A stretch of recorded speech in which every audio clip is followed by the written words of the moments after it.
Podemos começar? Lissa, eu vou comandar aqui o chat para todo mundo. E o Gabriel, ele está dando boa noite a todos e ele queria fazer 2 perguntinhas antes da aula começar. Claro, fica à porque elas vontade. são referentes, eu vou ler aqui. Ele não queria confundir com as aulas, com a aula de hoje, então ele gostaria de perguntar. Que a primeira é referente ao livro Móvel Moderno no Brasil, da Maria Cecília, onde ela dedica um capítulo para a cama patente. Ele gostaria de saber se ela não é considerada o primeiro móvel moderno brasileiro por ser um móvel que já existia, de certa forma, na Europa e foi apenas repensado para o uso de materiais locais. Ou ele também pode ser considerado como pioneiro aqui no país, como um móvel de design local. Essa é a primeira pergunta dele. Uhum. Ali depende muito da interpretação. Eu considero a cama patente, sim, um dos primeiros móveis modernos. A Maria Cecília dedica um capítulo inteiro, até porque ele já nasce com esse conceito de industrialização, que é muito caro para a Maria Cecília, que hoje eu vou falar um pouco disso, da minha visão sobre essa industrialização. No entanto, eu tenho um olhar um pouco mais de design, ou seja, já algo muito mais autêntico, muito mais inovador, no sentido de não ter sido visto, de ter causado essa novidade. E aí a poltrona leve do Tenreiro, ela entra mais nessa linha, porque foi algo que causou um espanto. E causou um espanto em todo o métier. Tem falas do Sérgio Rodrigues dizendo que quando ele foi lá eu não vou falar os nomes, Laugenberg e Hirsch, porque eu sempre me confundo, porque as fábricas do terreno, as duas têm nomes diferentes, não que eu sei falar alemão, mas eu confundo um com o outro. E ele foi visitar e viu, conversando para outras coisas, foi visitar uma marcenaria no Rio de Janeiro e abriu uma mapoteca. Quando ele viu o desenho, ele nem sabia que era do terreiro, ele falou, nossa, o que é isso daqui? Mas isso é bonito, isso é... Que peça? Aí ele falou, esses são desenhos do terreiro. Ele tem essas ideias diferentes. A mesma coisa aconteceu com o Niemeyer, quando ele encomendou os móveis para a fazenda da família, para a residência da família Peixoto, em Cataguases. Então, o que foi um divisor de água estético, foi a poltrona leve. Como um móvel seriado, industrializado, para uma concepção industrial, a gente pode colocar a cama patente. Eu tenho, é o meu entender particular. Eu trabalho com a Cecília há muitos anos, esse livro foi até lançado na ETEL, em 93, então eu sei todo o raciocínio lógico dela. Eu tenho essa visão um pouco diferente. Uhum.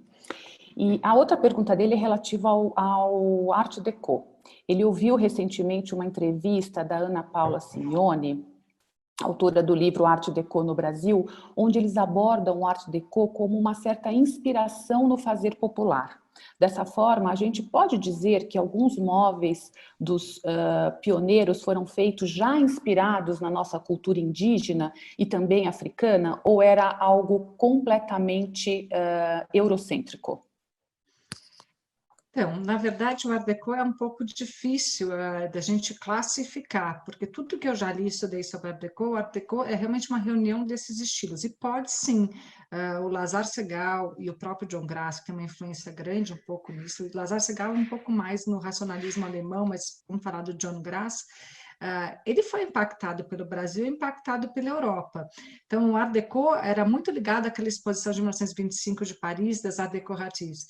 Então, tinha esse olhar para a Europa, mas eles bebiam das fontes brasileiras. Então, eles retratavam, de repente, a flora brasileira. Então, eu acho que as duas colocações são verdades, não é nenhuma nem outra. Eu diria que são as duas. Ok, respondido. Vamos lá. Ótimo curso para a gente, aproveitem. Fiquem muito à vontade, Cissa, pode me interromper, eu gosto que interrompa, às vezes para a gente não perder aquele momento, aquele período, vale a pena a gente parar e responder a pergunta e depois continuar. Mas vamos lá, acho que hoje eu queria começar fazendo uma ressalva. Eu não sei se vai dar tempo da gente falar tudo o que precisava, eu tive que escolher, do mesmo jeito quando eu fui falar de Lina, eu tive que escolher um recorte. Eu escolhi alguns autores, obviamente deixei outros de lado, não por uma preferência, não por uma relevância, mas porque realmente não tinha condições de falar todos eles, e esses têm uma abrangência um pouco maior, têm uma relação um pouco maior, mas os que eu não falei, os que eu vou simplesmente mencionar, são muito importantes. Esse período que a gente vai falar hoje, ele é muito rico, ele é o apogeu do móvel moderno no Brasil, é realmente onde todo mundo olha e fala, móveis dos anos 50, é para isso que a gente vai olhar hoje.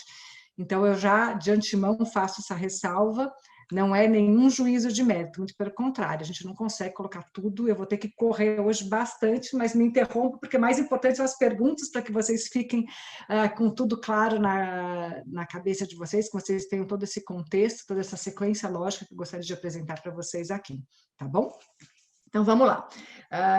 Só recapitulando aqui na aula passada, nós falamos entre 1913 e 1947, eu escolhi essas datas, expliquei para você por alguns motivos. Eu terminei com 47, que foi a inauguração da loja do Terreiro.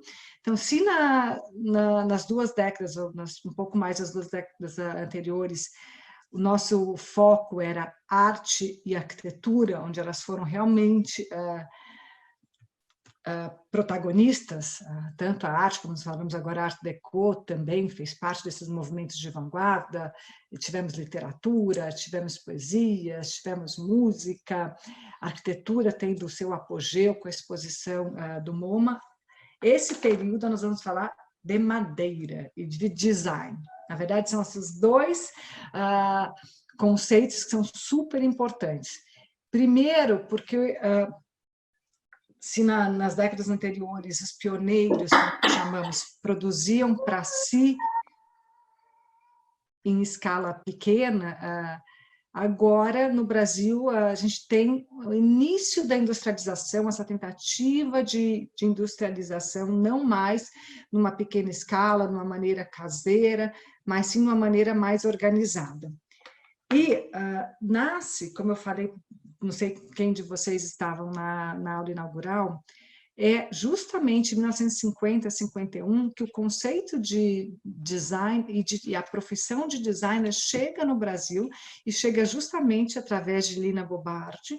Ela com seu marido Pietro criam no IAC, no Instituto de Arte Contemporânea do MASP, da 7 de abril, o primeiro curso de desenho ligado ainda ao museu, aqui no Brasil. Então, a gente diz que o design, o conceito e o termo de designer nasce com Lina no IAC, e logo depois, em 56, se eu não me engano, 60 e um pouquinho, com a ESD no Rio de Janeiro, já na década de 60, que era a Escola Superior de Desenho Industrial. Então, no final dos anos 40, a gente colocou que chegaram os primeiros estrangeiros. Deixa eu só conseguir mexer minha apresentação aqui. Pronto. No final dos anos 40, 47, 48, 49, chegam aqui no Brasil a segunda onda de imigração europeia, aí vindos também da Segunda Guerra, se refugiando aqui no Brasil. Da mesma maneira que na primeira onda vieram os grandes intelectuais, na segunda também. Então, em 46 chega a Lina, em 47, 48, 49 chega Zalzo Zupin, 48 chega Scapinelli, 47 Scapinelli, 48 os irmãos Rauners, mas nesse comecinho chega todos aqui no Brasil. E os anos 50, no campo político, é muito interessante, eu gosto muito desse paralelo, eu fiz esse paralelo durante as outras décadas com vocês. Era um momento do nacionalismo, de um grande otimismo, uma aceleração da industrialização. A gente tinha, na primeira fase dos anos 50, Getúlio Vargas, na segunda, Juscelino Kubitschek, ou seja, 50 anos em 5. E foi também a parte de Brasília. Então, Brasília é um capítulo extremamente importante na história do Brasil, na história política brasileira e, sobretudo, na história do design da arquitetura brasileira. Então, já em 56, o JK convoca o Niemeyer. Niemeyer foi presidente, foi diretor da Nova Cap, que realizou o concurso, onde Lúcio Costa ganhou, para a construção de Brasília. E Brasília foi a utopia realizada, foi uma capital inteira construída em menos de 4 anos. E foi a mola propulsora do design. Vocês imaginem que para mobiliar todos aqueles edifícios públicos, aqueles palácios, nós não tínhamos indústria no Brasil para isso. Então, quando eu falo industrialização, e tinha alguns móveis estrangeiros também na época, por isso que Brasília não foi inteirinha só com o mobiliário de Sérgio Rodrigues, Gisal Zupin, entre outros que mobiliaram Brasília. Até mais para frente o Carlos Mota entrou um pouquinho para essa mobília. Então, é importante aqui nós termos esse contexto de Brasil. Se, por um lado, a gente tinha... o design chegou, de fato, aqui, tanto com o IAC quanto com a ESG.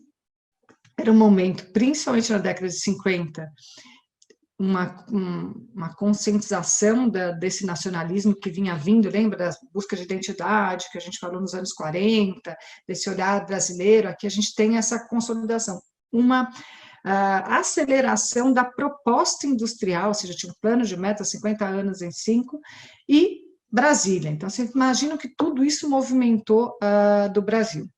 E muito o foco na madeira, especialmente o jacarandá aqui, que é protagonista. Então, por isso que a gente disse que os anos 50 foi o apogeu do mobiliário moderno. Eu queria fazer uma ressalva aqui, até muito em relação à pergunta daquela patente. Quando a gente fala em industrialização no Brasil, de fato, houveram várias tentativas de industrialização. Olha, só vou passar um pouquinho aqui para a gente voltar. Então, no final dos anos 40, em 48, a gente tem a primeira Lina montando o Estúdio Palma com Giancarlo Palanti, outro italiano, outro estrangeiro que também chegou aqui no final dos anos 40, e junto com o Estúdio Palma ela monta a fábrica Pau Brasil, que logo depois, em si, tudo durou muito pouco tempo.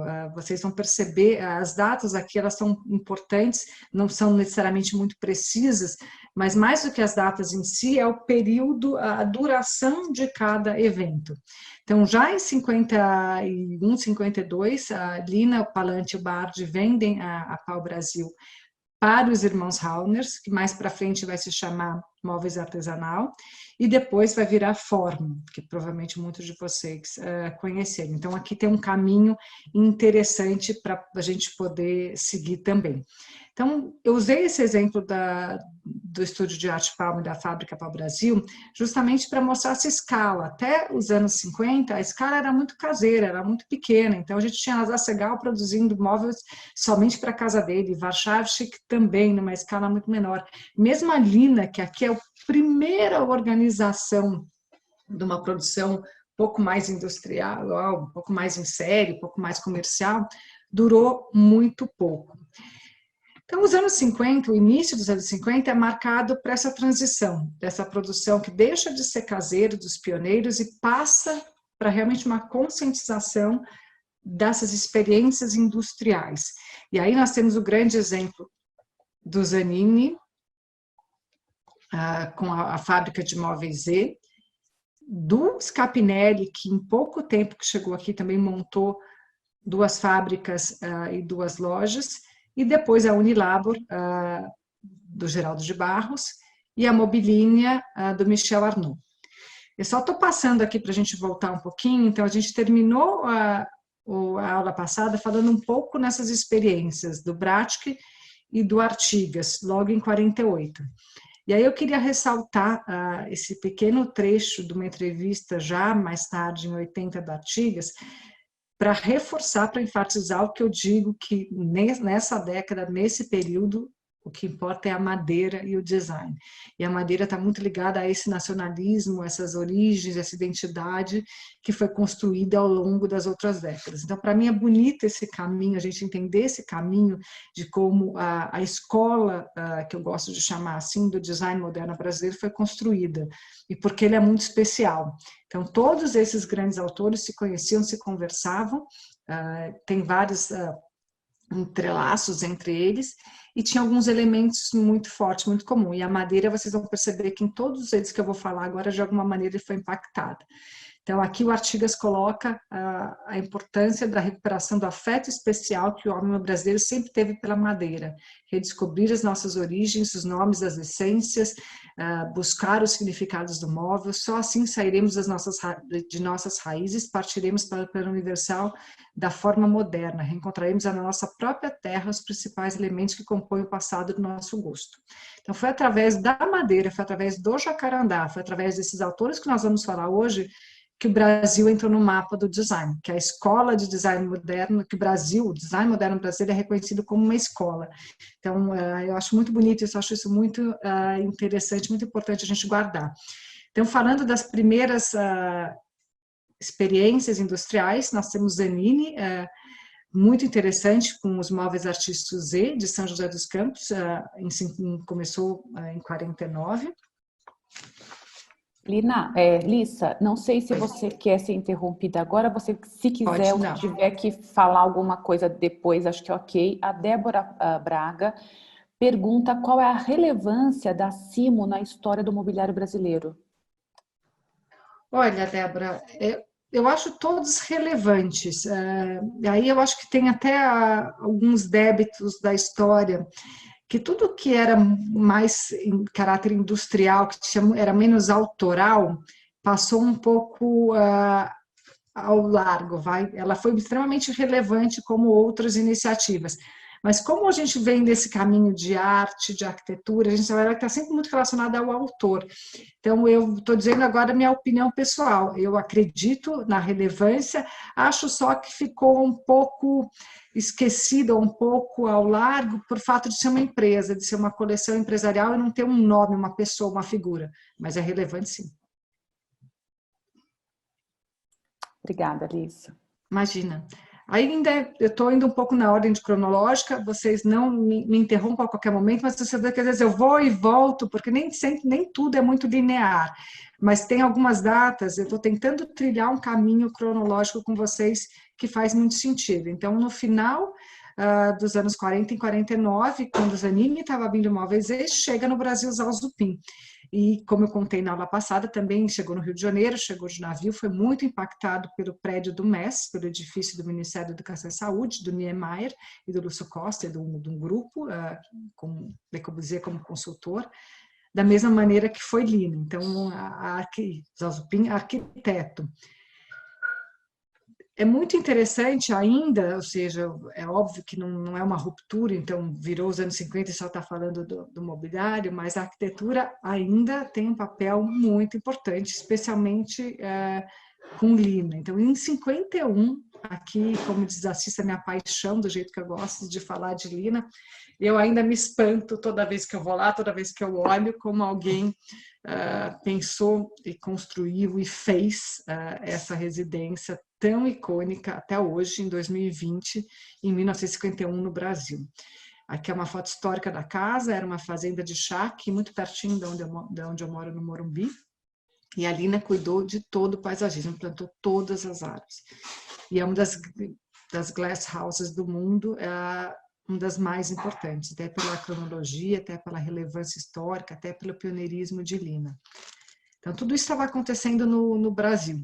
Em 52, um grupo de arquitetos do Mackenzie, muito pela necessidade, porque a arquitetura, nos anos 50, a gente vê de fato a consolidação da estética moderna. Tudo aquilo que os pioneiros foram vanguardistas, estavam tentando fazer, tentando se impor, Warchavchik fazendo as casas, colocando essa estética moderna, de fato, já estava consolidada. A arquitetura de Niemeyer, a arquitetura de Warchavchik, realmente a estética moderna já não era mais uma inovação, ela se consolidou nessa época, agora precisava mobiliar.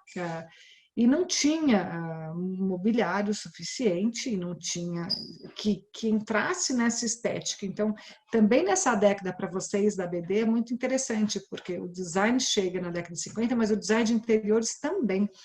Então, e muito com Lina, os interiores e o mobiliário passam a ser muito importantes. Então, os arquitetos passam a olhar muito para os interiores, porque eles não conseguem mais, eles não aceitam mais uma estética ultrapassada no mobiliário com a sua estética moderna na arquitetura. Então, tem um descasamento dessa visão estética e muitos arquitetos passam, então, a produzir, a desenhar mobiliário, por isso essa ligação forte com a arquitetura. Não foi diferente com o grupo Branco e Preto. O Aflalo já tinha uma experiência, se eu não me engano, numa outra loja, numa fábrica, e ele se juntou, a turma toda se conhecia, e resolveram fundar e criar a loja Branco e Preto em 52 em São Paulo, que foi um grande sucesso para mobiliar, para atender todos os clientes. Aí trabalhava com tecidos, esse tecido foi muito interessante, marcou a época na loja, então eles vendiam tecidos, vendiam acessórios, mais para frente a gente vai falar especificamente dele. Em 53, a gente tem a loja do Tenreiro abrindo em São Paulo, então é muito emblemático a chegada de Tenreiro aqui também. Um outro ponto que vale ressaltar, os anos 50, além da estética moderna consolidada, desse otimismo, dessa confiança no futuro, na industrialização, é também quando chega o primeiro canal de televisão no Brasil. Então, a gente começa a ter as comunicações, esses meios de comunicação se difundindo. Então, essa estética toda também já passa a ser mais difundida, né? É realmente o Brasil moderno. Aí, como eu estava contando para vocês da Lina, que fundou a Palbra, da Palbra ela vendeu para os irmãos Rauners em 53, virou móveis artesanais, aí você vai vendo como todos se conheciam, todos trabalhavam juntos. E em 54, com a entrada de Martin Neisler, infelizmente eu não vou conseguir falar hoje muito para vocês dos irmãos Rauners e nem de Martin Neisler, são maravilhosos, o trabalho deles é incrível, mas eu tive que fazer um pouco esse recorte, senão a gente não ia dar conta. E aí a Móveis Artesanal passa a chamar Forma.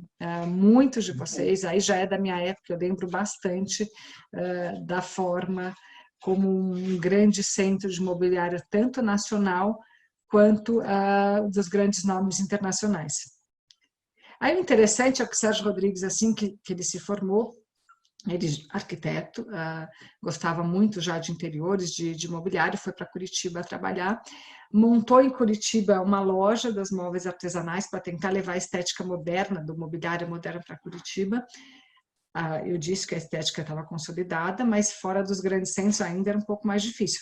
Obviamente não deu certo, era muito muito vanguardista para a época, então ele fechou a loja, ele representava o mobiliário, a mobília dos móveis artesanal em Curitiba. Aí ele volta de Curitiba, para em São Paulo, e ele foi trabalhar na Forma, dos mesmos que era móveis artesanal, passou a ser chamada Forma, como departamento de criação de arquitetura de interiores e de mobiliário também. Então, aqui você vê um pouquinho o Sérgio trabalhando em São Paulo na Forma nessa época. Em 54, acontece uma das iniciativas que eu acho muito intrigantes e interessantes. Tem tudo a ver com o espírito da época, com o espírito do tempo. Não dá para dissociar o ideal, a ideologia política, o intelectualismo de todos esses autores. Então, o Geraldo de Barros, ele funda com Frei Batista, se não me engano, Frei Batista Rodrigues, eu não vou lembrar o nome dele correto, a Unilabor, que era uma cooperativa, com vários diferentes profissionais de todas as áreas que se juntaram para produzir imóveis. Chegou a ser muito grande, chegou a produzir bastante, a ter 100 funcionários.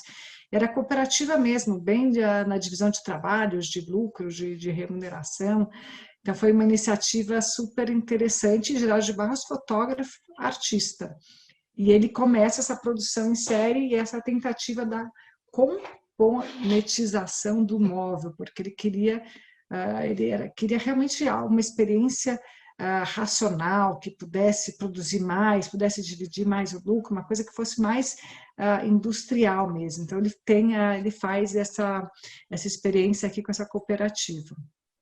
A outra experiência industrial que eu mencionei é a mobilinha contemporânea do francês Michel Arnaud, que eu também não vou conseguir entrar muito em detalhe nele hoje, a gente vai ficar para próximo encontro, mas ele também foi no sentido mais popular, um pouco como o Zanini, que queria fazer algo de um custo mais acessível, que pudesse atingir uma camada maior da população. Então, depois virou PEG leve, tem uma história bem interessante do mobiliário industrial racional, no sentido do uso e do modo de produção muito otimizado. Aí, em 55, o Sérgio cria a Oca no Rio de Janeiro, fez um grande sucesso. O Sérgio também revolucionou muito a estética do mobiliário. Eu vou passar rápido só para vocês terem o contexto do que acontecia na época, depois a gente vai entrar um pouquinho em cada um desses autores, mas era tudo isso que estava acontecendo. Ou seja, na década de 50, a gente tinha a chegada dos estrangeiros, a gente tinha a abertura dessas lojas, abriu o Blank Peito, abriu o Nilabro, abriu a loja do Terreiro, abriu Oca, a Móveis Artesanal virou Forma, ou seja, estava crescendo. Então, tinha essa pujança, por isso a gente fala que é o apogeu do mobiliário moderno.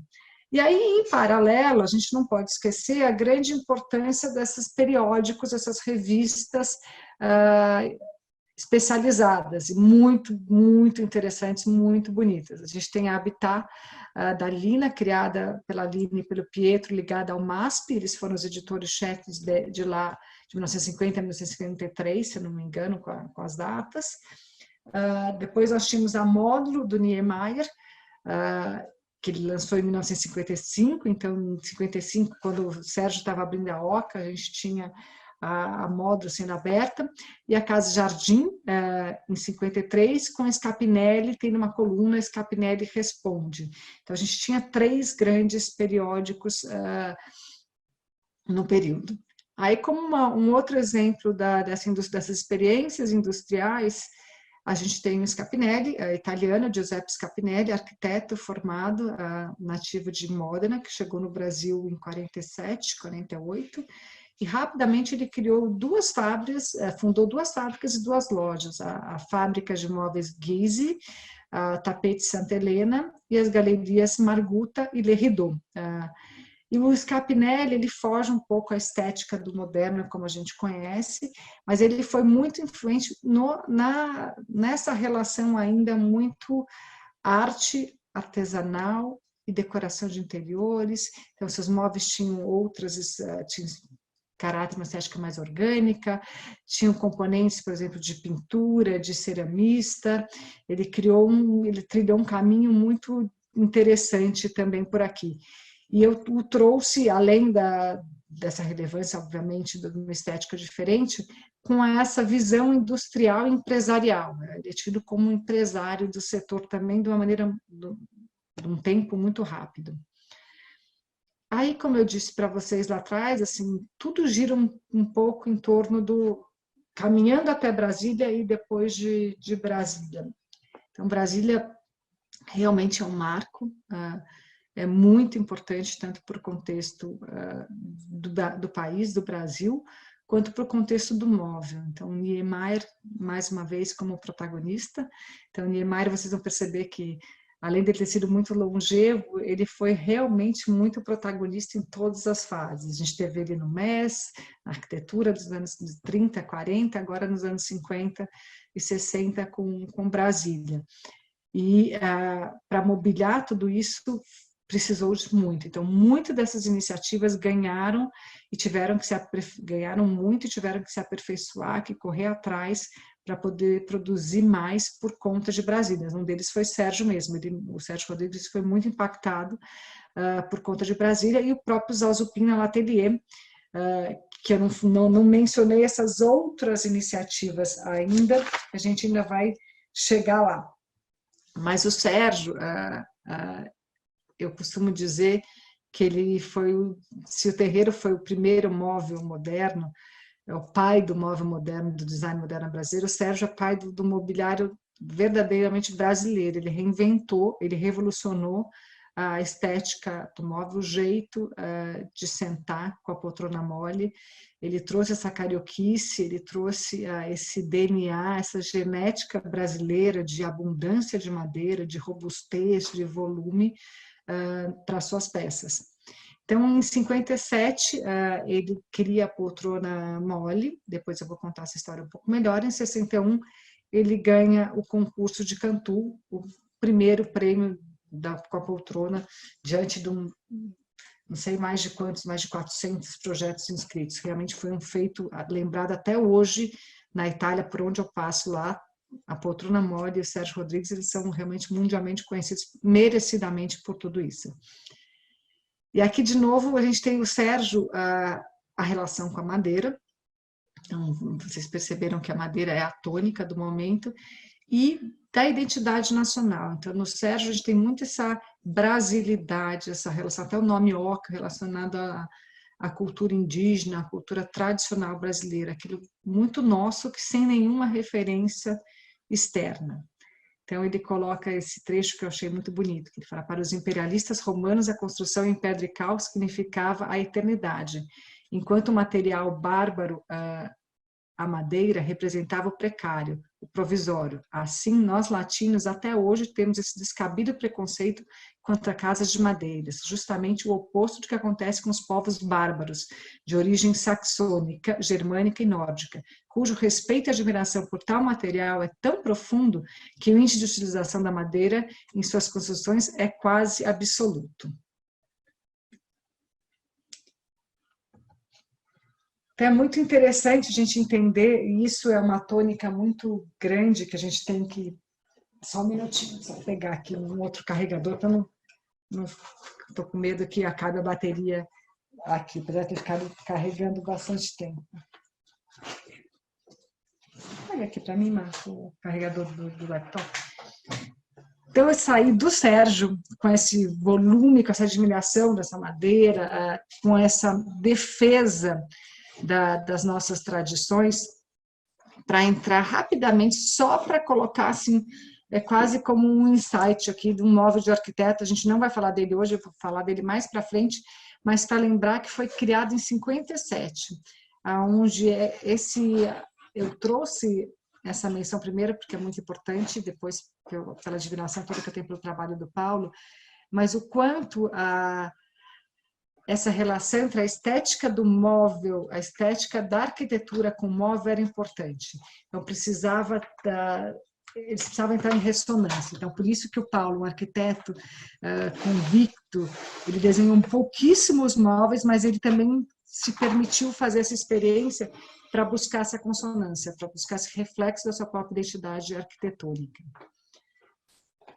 Aí nós temos o onipresente e grandioso Zanini em Brasília, em 1957, mas eu vou voltar a isso na história do Zanini mais para frente.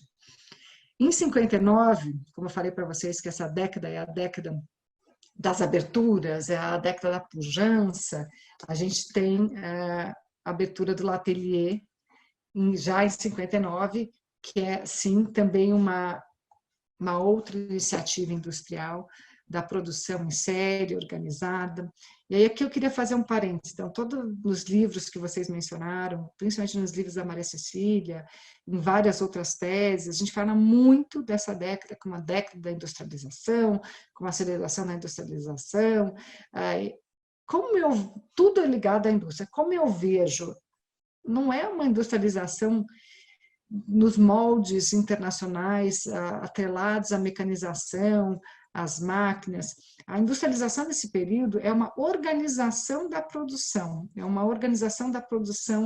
em série, não mais sob encomenda, não mais só marcenarias, onde o cliente chega e fala: eu quero móvel assim, e lá o desenhista desenhava, ou adaptava, ou tinha referências dos móveis de estilos, dos móveis ecléticos, eles passaram a ter coleções. Então, o Zalzupin entra com o L'Atelier exatamente por conta disso. E ele fala isso claramente, que ele fala quando ele resolveu, que ele via que tinha uma demanda muito grande dos seus clientes, da Zalzupin Arquiteto. Ele fez muito trabalho de arquitetura antes de começar a produzir imobiliário. Ele chegou aqui no final dos anos 50, abriu o L'Atelier em 59. Mas ele falou que precisava se organizar. Ele falou, não podia mais fazer. Um dia eu faço uma cadeira assim, outro dia eu faço uma cadeira assado. Aí o cliente que gosta daquela, eu tenho que mudar para aquele outro. Aí ele estabeleceu uma coleção junto com alguns marceneiros e organizou. E ele fala que é aí que começou a vida dele, depois da primeira poltrona que ele desenhou para si, para essa coleção, e não mais só para atender uma demanda só sob encomenda. Então, quando a gente fala de industrialização, eu entendo a industrialização desse período, com salvas exceções, principalmente com os móveis Z do Zanini e com a Unilabro, que chegaram a ter mais de 100 funcionários. O Zanini, os móveis Z tiveram 150 funcionários, vendiam muito, e a Unilabro também 100 funcionários. O restante, a gente tem ainda uma produção bastante artesanal, mas muito organizada, uma produção em série.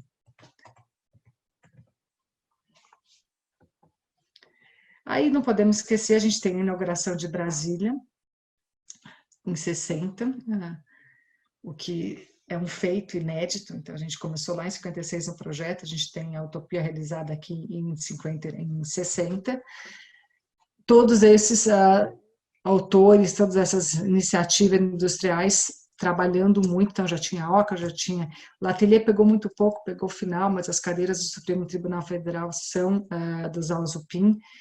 O Sérgio Rodrigues tem muita coisa para Brasília. A Forma, que já existia, os móveis artesanais, que virou Forma, também produziu muita coisa para Brasília. Então, Brasília foi, a mola propulsora foi a catapulta para o design moderno. Aí a gente chega um pouco nos anos 60, e acho muito interessante esse período aqui, antes da gente entrar. Deixa eu voltar para Brasília aqui. Se os anos 50 foi a consolidação da estética moderna, foi essas tentativas bem-sucedidas de industrialização, foi Brasília. Os anos 60 é a época da contestação, é a época da irreverência, da busca por uma informalidade, de uma juventude muito intelectualizada. É a bossa nova refletida no móvel. É muito interessante isso. Eu fiz até recentemente uma live com Caíto Ortiz, diretor da minissérie, não sei se vocês assistiram, Coisa Mais Linda, que eu recomendo muito. E por que eu chamei para conversar? Porque justamente se passa nesse momento, um pouco antes disso, 59, 60. É no apagar das luzes de 59 para 60. É o Réveillon, o Ano Novo de 59 para 60. É a mudança da capital do Rio de Janeiro para a Brasília. E é uma juventude ligada à música, é Chico Buarque, é Vinícius, o mobiliário dos apartamentos é de Zanini, então você vê os bares, tem um apartamento, tem um bar do Zanini, você vê o mobiliário de Sérgio Rodrigues da Oca.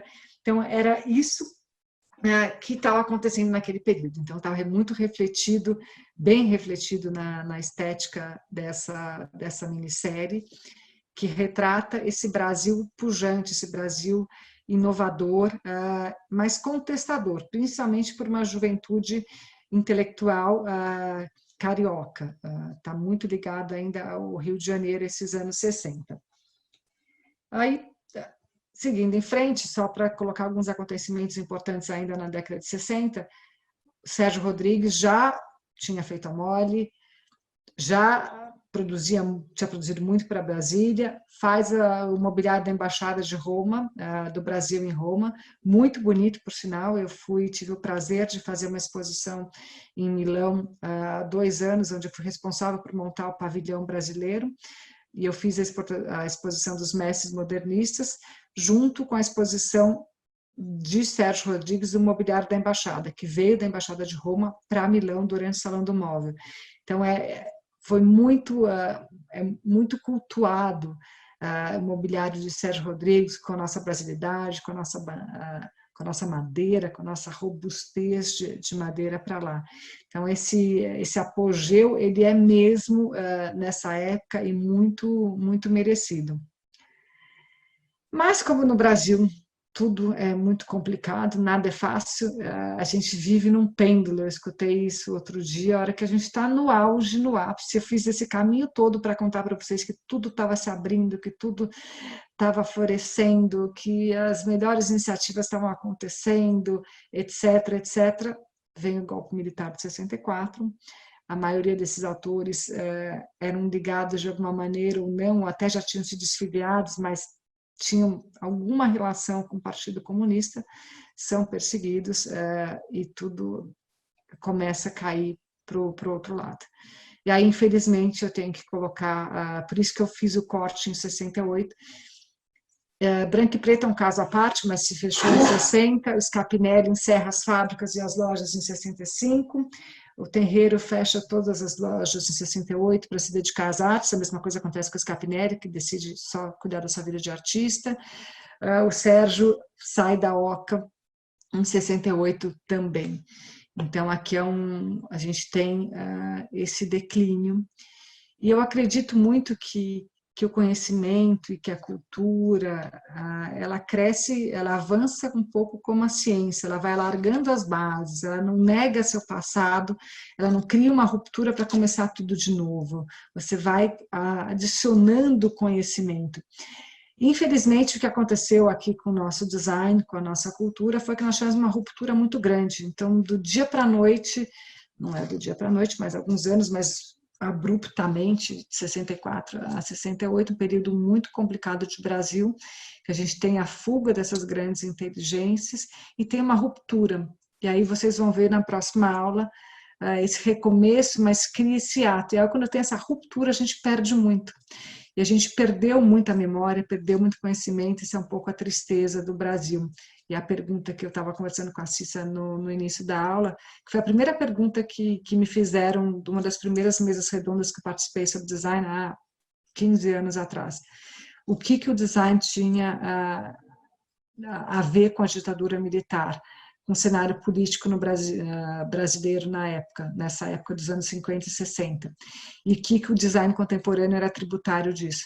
Então, aqui a gente vê que as grandes iniciativas se perderam, também as revistas, a revista Módulo do Niemeyer é interrompida, é proibida de circular, a Habitat da Lina também fecha, e só continua com a Casa e Jardim. E a última coisa muito bacana, que tem sempre os paradigmas, os paradoxos do Brasil, no meio disso tudo a gente ganha o MASP aqui em São Paulo, um dos projetos mais icônicos de Lina, que é um respiro aí em 68 para a gente terminar e entrar agora nos autores. Então, deixa eu ver, são 10 para as 8, a gente, só para eu controlar um pouquinho do meu tempo aqui. Então, eu espero que eu tenha conseguido passar um pouco o contexto histórico, tudo o que aconteceu de relevante nesse período, que foi muita coisa. E vamos entrar agora para falar um pouco dos autores, que eu espero que vocês saiam dessa aula reconhecendo um pouco a história muito breve de cada um, o que eu brinco é um pouco a sua assinatura, a sua estética, a sua característica principal, acho que cada um tem um pouco uma marca, e quão importante eles foram e são. Todos eles, para mim, independente do Estado, estão vivos, porque o legado é muito, muito bonito e muito importante. Cissa, se alguém tiver alguma pergunta antes da gente passar para os autores, fica super à vontade.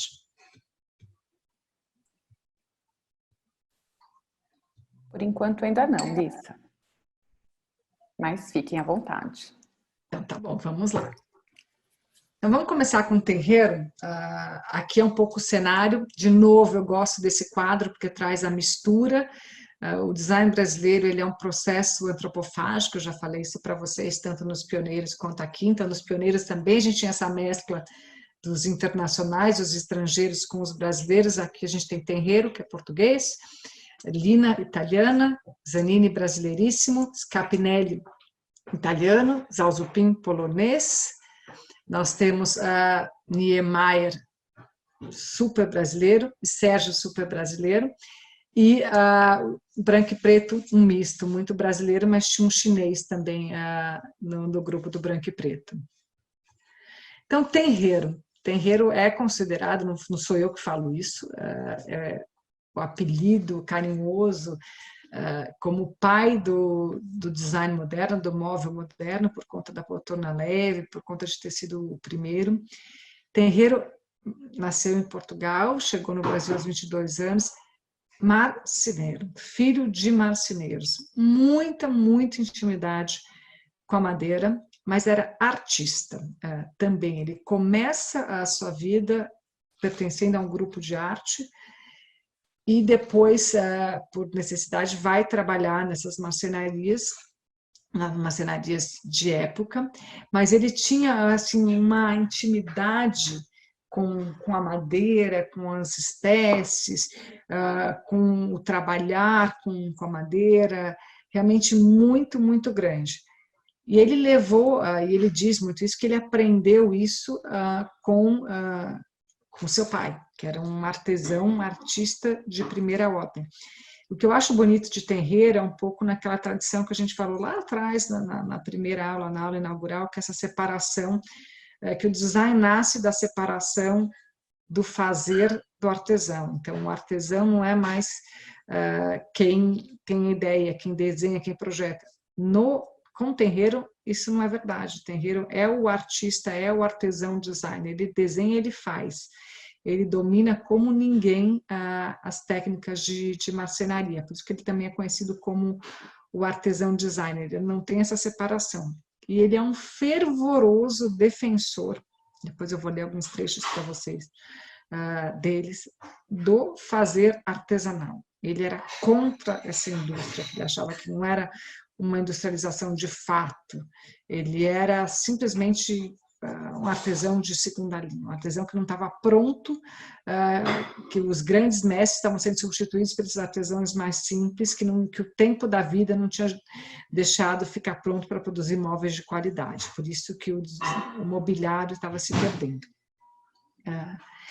O Tenreiro, ele leva o jacarandá, então aqui a gente está falando de novo muito de madeira e muito de jacarandá, a madeira que ficou muito conhecida dessa época foi o jacarandá, ao limite da resistência, ao limite da resistência física da madeira, o mais fino possível, o mais delgado possível. Eu costumo dizer que o Tenreiro, até que estou sentada agora numa cadeira do Tenreiro, eu tenho cuidado de mexer um pouquinho, que ela pode quebrar. E ele era uma pessoa um trato um pouco mais difícil, ele brigava muito com os clientes porque essas peças até muitas vezes quebravam pelo limite que ele chegava com a madeira. Ele buscava, como artista que era, esse móvel escultura, e essa escultura muito delgada, muito elegante. Então ele começa em 43, nessa primeira empresa, Langbein Heath, depois ele sai, monta, e é justamente aqui que ele faz a primeira poltrona, a poltrona leve, e ele é descoberto por Niemeyer para fazer o mobiliário da casa da família Peixoto em Cataguases, como eu já disse. Então está aqui um pouco o Tenreiro, um pouco da estética dele.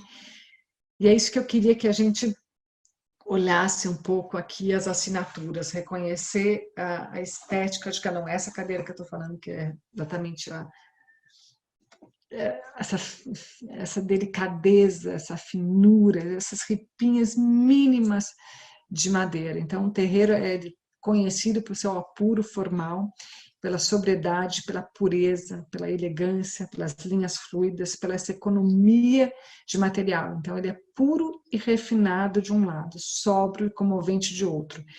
E traz essa linguagem brasileira nova. Então, respondendo, trazendo novamente o questionamento se esse é o primeiro móvel, se o Tenreiro porque isso era novo, isso era muito diferente. Apesar de a gente ter um móvel colonial português com palhinha, eles eram mais robustos, eles eram diferentes. Então, com Tenreiro, a gente tem essa estética completamente nova. Aqui a famosa cadeira, valiosíssima cadeira de 3 pés, que ele coloca 6 tipos de madeira, 6 a 7, juntos. Então, ele tinha um profundo conhecimento de madeira, profundo, assim, provavelmente os que mais conheceu madeira. Aí ele coloca algumas coisas que eu vou ler para vocês, que eu acho interessante para vocês entenderem a personalidade de cada um deles. O artesanato está se perdendo flagrantemente dia a dia. As condições de vida atual afugentam o homem da atividade artesanal. E este vem sendo substituído, mas como não pode ser ainda pela indústria, digo, está sendo substituído por um artesão inferior que não aprendeu seu ofício, porque a rapidez da vida contemporânea solicitou-o sem lhe impor condições. Isso ele falou na revista Arquitetura de 1965. Depois ele disse de novo, sempre fui muito inquieto. O que fiz foi reformular as dimensões dos móveis usados no Brasil, porque eles eram muito desconfortáveis. Defendi o artesanato com ardor, contra a industrialização, que altivava os móveis. Então, o Tenreiro, ele tinha essa paixão pelo fazer próprio, pela marcenaria, pelo fazer artesanal, então ele não acreditava, e ele chegou a ter a oficina, chegou a ter 2 lojas, teve um catálogo, teve móveis em série, mas feitos artesanalmente. E eu coloco aqui um parênteses que eu sempre uso para descrever a beleza do móvel brasileiro. Apesar dos livros dos acadêmicos colocarem muito esse período como industrial, nós não tínhamos uma indústria de fato, como era uma indústria internacional. Então, os nossos criadores, eles não tinham esse comprometimento de criar peças para uma quantidade muito grande. Então, como tenreiro, ele podia ir no limite de cada peça, porque não ia fazer tantas. Mesmo os alzupin no ateliê não eram tantos. Então, esse não comprometimento com a produção em massa possibilitou que os nossos móveis fossem esculturas. Então, quando a gente olha hoje, do século 21, 2020, para trás, quando eu vou em feiras de arte, quando eu defendo o móvel brasileiro e coloco quais são as nossas características, a madeira, falando especificamente desse período. 2, esse não comprometimento técnico formal com a industrialização, porque não era uma produção em massa de fato, era uma produção artesanal organizada em série, com coleções, mas não o compromisso de produzir 100, 200 com uma otimização via mecanização.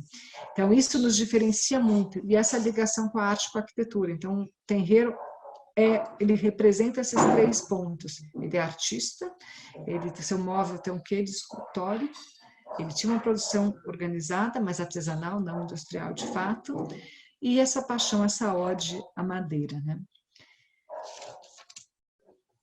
Então, antes da gente chegar, da gente entrar na Lina, acho que isso resume um pouco o Tenreiro. Espero que vocês tenham entendido um pouco a estética, a personalidade. Muito se fala de Tenreiro, mas é um legado assim muito, muito bonito, muito importante para o Brasil, conhecido mesmo como o primeiro pai, né? O pai do design moderno. Diga, Cissa. Eu só ia pedir para as pessoas checarem os seus microfones, porque estão me pedindo aqui que deve ter alguém com o microfone aberto. Combinado. A Silvia Reis está perguntando se você vai disponibilizar algum material. Na verdade, depende muito da gente reorganizar esse material. Aí é com o pessoal da BD, posso pedir para o meu time, como isso não é, até peço, faço aqui a ressalva, é um material de conversa mesmo da nossa aula, não é um material didático, então muitas dessas imagens são imagens de referência, não podem ser reproduzidas, tem todo o direito de autor aqui, mas a gente pode fazer uma cartilha para vocês, aí eu combino com a Cissa, combino com a BD.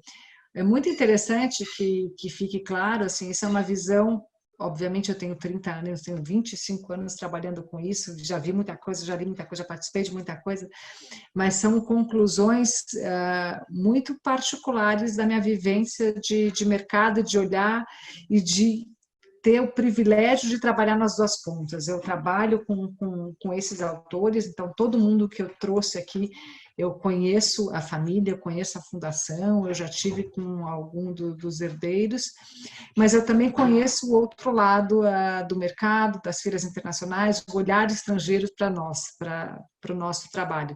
Então é muito interessante trazer um pouco isso para vocês, mas reflete muito a minha visão particular e a visão do meu trabalho em cima disso. Talvez não seja a visão, não esteja 100% em acordo com a visão acadêmica.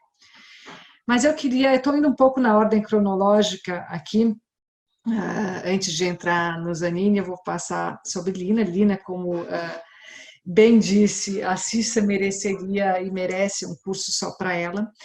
Lina chegou no Brasil em 46 e a Lina foi tudo, e ela continua sendo tudo. Arquiteta formada em Roma, trabalhou bastante na Itália como ilustradora, como jornalista, trabalhou com Gio Ponti, teve seu escritório, seu estúdio de arquitetura também em Milão.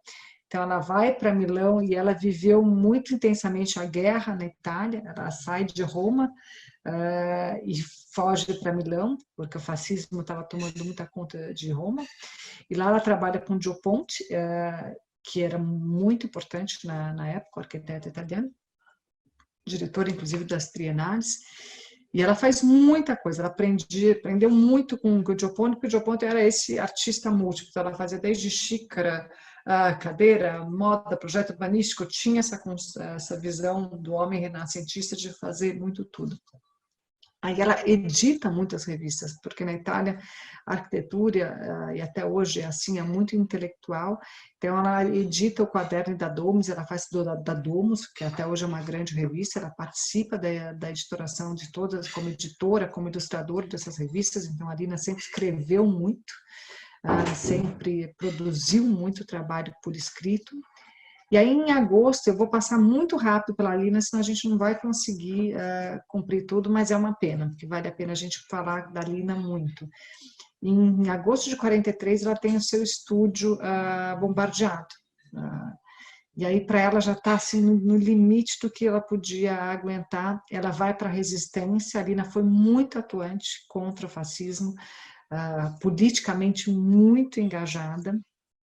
Aí ela, depois ainda do fim da guerra, ela volta a editar mais uma revista chamada, se não me engano, A Cultura della Vita, onde ela tenta, e ela sempre falava muito desse renascimento, muito das casas, muito do interior dessas casas, muito de como deveria ser a vida. Ela estava muito preocupada com as pessoas. Então, se eu tenho uma palavra para definir a Lina, seria pluriartista, seria multiartista, seria plural, mas que nunca esqueceu o humano. A Lina, o humano era em primeiro lugar, e essa curiosidade, essas várias áreas que ela atuou. Então, ela foi paisagista, atuou na cenografia, atuou de fato no teatro, revolucionou a maneira de expor aqui no Brasil. Cada uma das áreas de atuação da Lina daria um livro. Trabalhou com moda, definiu as paisagens. O MASP é nosso cartão postal de São Paulo. A Casa de Vida, o MASP e o Sesc Pompeia são definidores de paisagem aqui em São Paulo, e as suas obras na Bahia e em Salvador também. Então, a Lina realmente tem uma visão, tem um legado gigantesco, apesar da sua produção numérica ser pequena, mas a intensidade da sua produção é incrível. Então, em números não é grande, mas a intensidade é gigantesca. Em 46, ela casa com Bardi, que era a sua admiração desde os tempos do liceu em Roma, e vem para o Brasil, chegam de navio também no MES, eu já contei essa história, ela também foi impactada, ela se imaginou chegando num país inimaginável, onde tudo de mais bonito poderia acontecer aqui, e não tinha, onde tudo era possível, ela disse textualmente, e o Rio não tinha ruínas.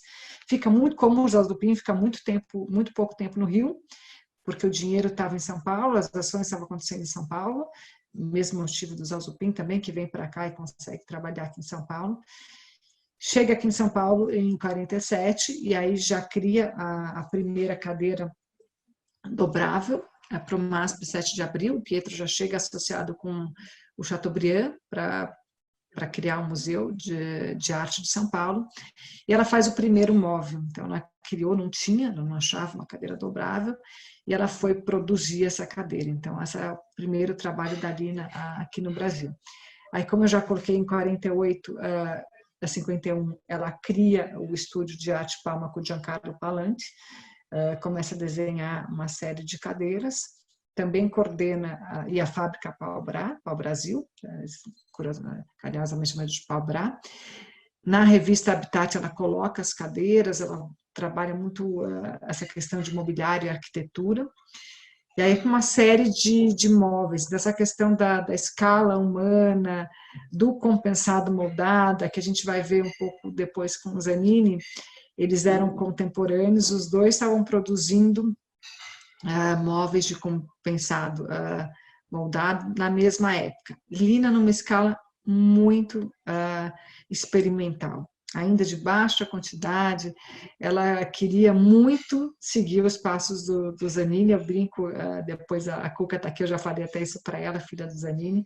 Eles tinham uma relação um pouco, pelo que eu deduzi dos meus estudos, eu brinco de amor e ódio, de admiração e competição, porque a Lina queria muito, nessa época, os móveis artísticos, eles já faziam super sucesso, já produziam muito, e a Lina partilhava desses anseios, dessas aspirações dos Zanini de trazer um móvel de qualidade, de desenho, de design, mas com preços mais acessíveis, que pudesse atingir a classe média, mas ela era muito ocupada, ela era muito tudo, ela era do MASP, do IAC, desenhava outras peças, estava interessada em assimilar essa cultura, estava fazendo a casa de vidro.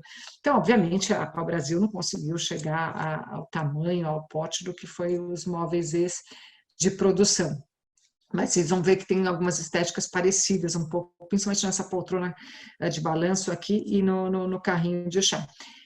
Já a cadeira 3 pés e a cadeira boa de utilização são outros aspectos muito interessantes. A cadeira de 3 pés, muito inspirada no jeito de sentar. A Lina vai ter uma pesquisa muito grande do sentar brasileiro, das redes. Então, essa cadeira de couro sola que te puxa para baixo. Depois vocês vão ver outras, não sei se eu trouxe todas aqui, para poder exemplificar essa pesquisa da Lina do jeito de sentar, mais informal, mais o que ela chamava de mais condizente, mais brasileiro. Então, essa cadeira de 3 pés tem muito isso. A cadeira bola de latão, a poltrona bola de latão, para mim é muito interessante, ainda traz muito do background, da bagagem italiana da Lina, mas já com essa irreverência. Então, é quase uma cadeira trono, é uma cadeira de braços sem braços, onde o seu braço faz o papel de braço. Então, quando você senta com os braços eretos, a cadeira se completa. Então, esse lado humano se mimetizando com o móvel aqui nessa cadeira, nessa poltrona, é muito bonito. E ela fez justamente para casa. Um pouco da pluralidade da Lina, aqui o trabalho dela em Salvador, onde ela ficou 8 anos, deixou um legado incrível. E dos legados, dentre tudo que Lina fez, é difícil enumerar, assim, eu não tenho predileção, mas esses cavaletes de vidro são do impacto, assim, de uma revolução incrível. Então, como esses autores desse período brasileiros foram avant-garde, foram à frente do seu tempo. Isso daqui a 200 anos vai continuar sendo moderno. Então, a casa de vidro, esses cavaletes, é realmente muito impressionante. Então, esse é um pouco, assim, muito correndo a história de Lina. Ela passa um pouco ao largo apesar de a revista Habitat ter deixado de circular, ela vai para a Bahia nos anos mais complicados da ditadura, mas em 68 já o MASP é inaugurado, em 70 a gente tem o Sesc Pompeia sendo inaugurado, e ela falece em 92, em 90, 2 anos antes, ela deixa o Instituto Bardi, organizado com seu marido Pietro, eles não tiveram filhos, para que promovesse, fomentasse a cultura brasileira e organizasse o legado. Então, a Casa de Vidro, ela sempre foi pensada para ser esse catalisador, de novo, como era quando ela era viva, da cultura brasileira, esse centro, e eles têm desempenhado no Instituto um papel muito, muito bacana, vale a pena vocês saberem um pouco mais. Aí agora eu chego também numa das minhas grandes paixões, que eu tenho uma das histórias mais lindas, que é a Zanini,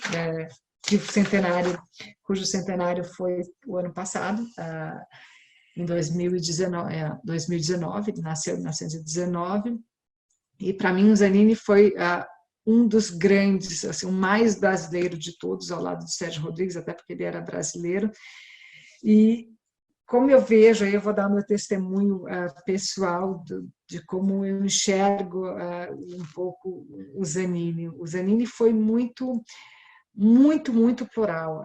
Ele foi aquela pessoa de fazer. Então, como as definições que usam para Zanini são todas muito bonitas, mas eu ainda acho que todas não chegaram nem perto do que ele foi, do que ele fez. Então, uma delas, assim, homo faber, ele foi a pessoa que fez.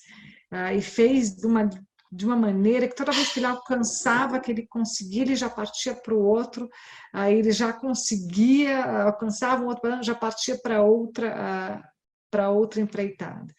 E do notório, aí dito por ele mesmo, o notório fazer, quando ele recebeu o diploma das mãos do Lúcio Costa, do notório saber de arquitetura, ele dizia que ele era notório fazer. Então, ele foi, de fato, esse sim, ao lado de Lina, um homem muito à frente do seu tempo.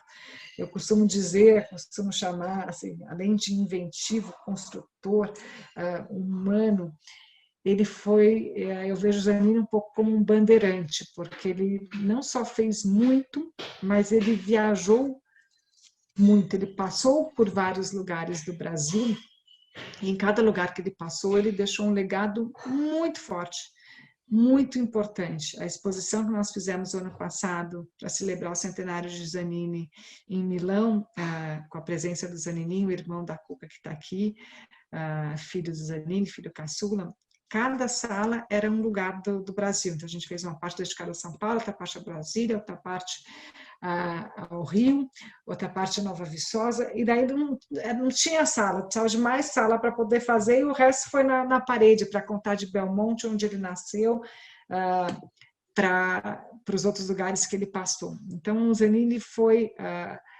arquiteto, criador de maquetes, ele foi industrial, ele trabalhou com a publicidade, vocês vão olhar as publicidades da fábrica, dos móveis E, dos interiores, foi paisagista, foi florista, foi professor, célebre professor das mais notórias instituições da FAUSP de São Paulo, da UNB de Brasília, em Paris também, ganhou uma exposição belíssima em Paris, no Museu de Arte Decorative do Louvre, incrível.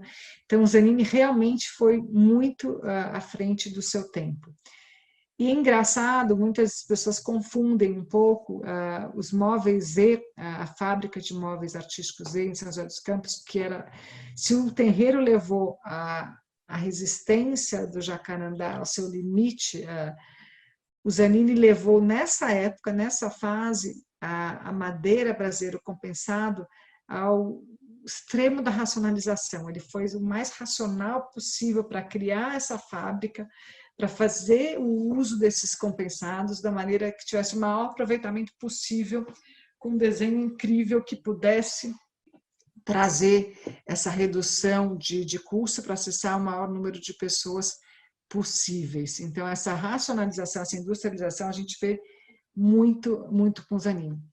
Mas eu queria ressaltar aqui, antes de passar um pouco na biografia dele, a paixão de Zanini pela madeira, já que a gente está falando hoje muito em madeira e design, acho que em Zanini isso fica muito, muito evidente. E Zanini escreveu e deixou escritos belíssimos, assim, que me emocionam só de quando eu tive contato com eles. Um deles é sobre essa liberdade, esse amor à natureza, que ele coloca assim: aprendi que a madeira tem duas vidas, a primeira como árvore, a segunda como mesa e cadeira, cama e armário, assoalho e vassoura, gamela e colher de pau, casa e curral, berço e caixão. Então, para ele, quando a gente fala hoje que as árvores, não só a madeira, mas para Zanini, eram as árvores, era a floresta, ele foi um fervoroso defensor das florestas. Isso vai ficar muito claro nos móveis denúncia, que a gente vai ver um pouco mais para frente. Então, assim, para Zanini, cada árvore tinha duas vidas. A primeira como árvore, a segunda como madeira. E essas sementes, essas árvores que pudessem ser levadas, que pudessem ser preservadas. Ele era fascinado pela preservação das florestas e pelo trabalho dos artesãos e pela trabalho e habilidade dos artesãos, que ele ficou muito próximo com os artesãos de Nova Viçosa, quando ele fez um pouco o mobiliário que a gente chama de móveis denúncias. Então, eu vou passar brevemente na história, na cronologia da vida e da obra de Zanini, E depois eu gostaria de pedir para a Déia, filha do Zanini, para a Cuca, trazer o testemunho para que ela conte muito melhor que eu. Quem sou eu para falar de Zanini frente à Cuca aqui? Mas é realmente a minha paixão pelo trabalho dele, o meu respeito. Como brasileira, a gente deve muito, muito ao legado de Zanini. Então, Zanini nasce em Belmonte, uma cidade linda na Bahia, que eu tive o prazer de conhecer, é baiano. Depois ele vem para, eu vou pular algumas partes, mas ele começa a fazer maquete no Rio, em 1941, 48, fez maquete para todos os grandes arquitetos, e como diz o Bratic, ou o próprio Lúcio Costa, os projetos da mais alta monta, da mais alta relevância, os projetos modernos, como o Ministério da Educação e Saúde, Brasília, N outros de Niemeyer, de Lúcio Costa, de Bratic, de Haid, de Rino Leve, passaram pelas mãos do Zanini. E ele resolveu muito dessas questões arquitetônicas em sua maquete. Não existiu maquetista melhor que o Zanini no Brasil. Então, ele faz esse período de 41 e 48 no Rio de Janeiro. Depois ele vem para São Paulo, para São José dos Campos, ele funda os Móveis Artísticos Z em 49, mas ele já deixa em 53. Ele teve um período curto, muito intenso, com muita produtividade. Os Móveis Z venderam muito, tiveram mais de 100 funcionários, mas por divergências de Zanini com sócios do ideal, daquilo que acreditava. E aí é um pouco de como eu vejo Zanini. Quando a coisa dá certa, estrutura vai, ele já tem outro desafio. Acho que isso é tão bonito na vida dele, já partiu para outra conquista, para outro desbravamento. Por isso que eu brinco um pouco, eu gosto de chamá-lo um pouco de bandeirante. Então ele sai, aí ele destrói até alguns desenhos que eles não tinham sido feitos, não tinham sido produzidos, e ele brincava, tinha essa disputa dele com a Lina, que os dois faziam móveis de compensado na mesma época.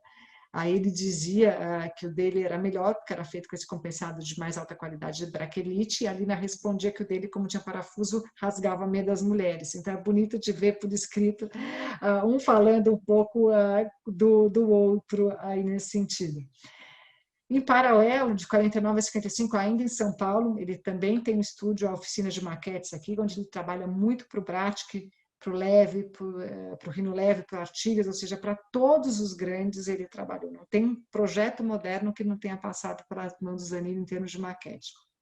O Bratic coloca uma frase muito interessante, ele fala assim, o Zanini coloca, na verdade, aí eu comecei a fazer para mim, e depois fui fazendo maquete, estudando e tudo. Aí o Bratic viu e falou, por que você fica estudando? Vai e monta uma fábrica desses móveis lá em São José dos Campos, porque nas maquetes o Zanini fazia os móveis em miniatura para algumas maquetes destas.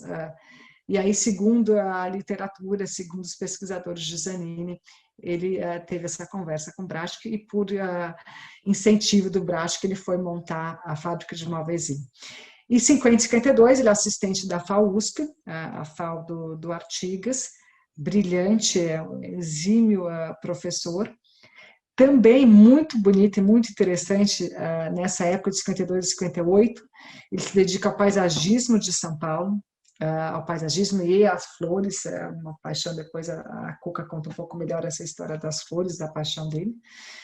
Em 58 e 64, e aí eu queria já trazer um pouco de foto, aqui vem o Zanini em Brasília. O Zanini, ele é pioneiro em tudo, então, além de ser inventivo, ele estava em Brasília antes de Brasília ser inaugurado, então ele estava lá de 58 a 64. Isso era Brasília, essa casa daqui que vocês estão vendo da esquerda, ele participou aqui, ele estava com o Lúcio Costa, no dia da inauguração de Brasília. Aí, com o golpe militar, o Zanini, que tinha tido uma passagem muito rápida pelo Partido Comunista, já tinha se desfiliado, mas aí todas aquelas confusões de Brasil, ele é exilado, se não me engano, Cuca, depois você me corrige um pouco, na Embaixada da Iugoslávia, e depois ele volta para o Rio, e aí ele chega no Rio, de 64 e 68, e cria o bairro da Joatinga, com as casas mais incríveis que podem existir. E aí, de novo, ele foi superlativo. Então, tudo que ele fez de maneira magistral. Aí eu queria parar um pouquinho aqui, convidar a Cuca, que viveu toda essa época, que é filha do Zanini, para contar para a gente um pouco da vida do Zanini. Cuca, você está aí? Oi, estou aqui. Obrigada por aceitar meu convite. Imagina. para dividir conosco. Pois é, eu me inscrevi no curso porque eu amo e queria abrir, né? Enfim, meu conhecimento. Mas, enfim, não sei, eu vivi a época assim, da Joatinga, dos móveis de denúncia, né? E, na verdade, o meu pai estava na embaixada da Iugoslávia, que ele pediu, ele ia embora, e como a minha mãe ficou grávida de mim, falou para ele, olha, Zanini, eu não vou ter minha filha na Iugoslávia, eu não tenho nada a ver. Aí eles fizeram uma festa junina e ele fugiu da festa junina e vieram para o Rio de Janeiro numa Kombi. Só que aí foi aí que eles foram morar em Ipanema e aí descobriram a Joatinga e aí começaram a construir na Joatinga. Foi aí, mas eu peguei essa época, começo de Nova Viçosa, que ele foi a Nova Viçosa porque ele conheceu o Sávio, que era um sanitarista que morava em Brasília. E quando eles foram a Nova Viçosa, a primeira vez, eles foram de canoa. Nossa. E lá que começou o negócio, lá que os móveis denúncia começaram, né? Eu vou passar aqui rapidinho para poder mostrar aqui. Lá tinha uma madeireira, L. Cunha, e ele ficou horrorizado do jeito que eles queimavam a floresta, então ele pediu para que usasse as pontas das raízes para que ele começasse a fazer esses móveis, né? Ele fazia assim, e lá ele começou a fazer os móveis lá porque ele conseguiu os canoeiros, porque ele sempre disse que o melhor marceneiro eram os canoeiros, porque eles sabiam exatamente o equilíbrio, né? Trabalhar na madeira e se ele não soubesse o equilíbrio da madeira, a canoa iria afundar, né? Sim. Então, era mais ou menos isso.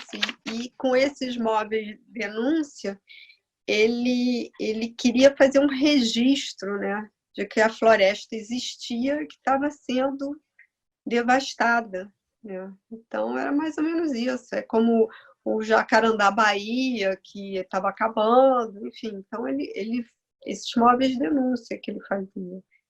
É muito bonito, porque ele fazia isso com... E lá em Nova Viçosa, depois que teve estrada e tudo, aí ele começou a fazer aquelas casas pré-elaboradas, que eles chamavam, aquelas fabricadas, que já vinham assim, com manual de construção, chegavam no terreno, como a do Márcio Braga, em Búzios, né? Sim.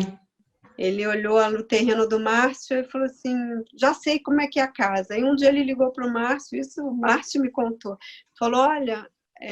Márcio, aqui é o Zanini, a sua casa está chegando em Búzios. Ele, como assim? Aí chegou lá, montou a casa é linda, maravilhosa, a paixão do Márcio. Que demais. Márcio Braga, enfim. Mas é isso que é bonito do seu pai, não, Cuca? Para a gente só encerrar aqui, como ele foi plural, como ele foi à frente do tempo dele, tudo que ele fez com maestria. Quando eu brinco, ele é bandeirante, por onde ele passou... Então, ele passou por Brasília e fez as primeiras casas de madeira maravilhosas. Ele foi professor da UNB em Brasília. Depois ele foi para o Rio, ele fez a Joatinga, que ficou famosérrimo como bairro, das casas mais lindas de madeira frequentadas por todos os grandes artistas intelectuais.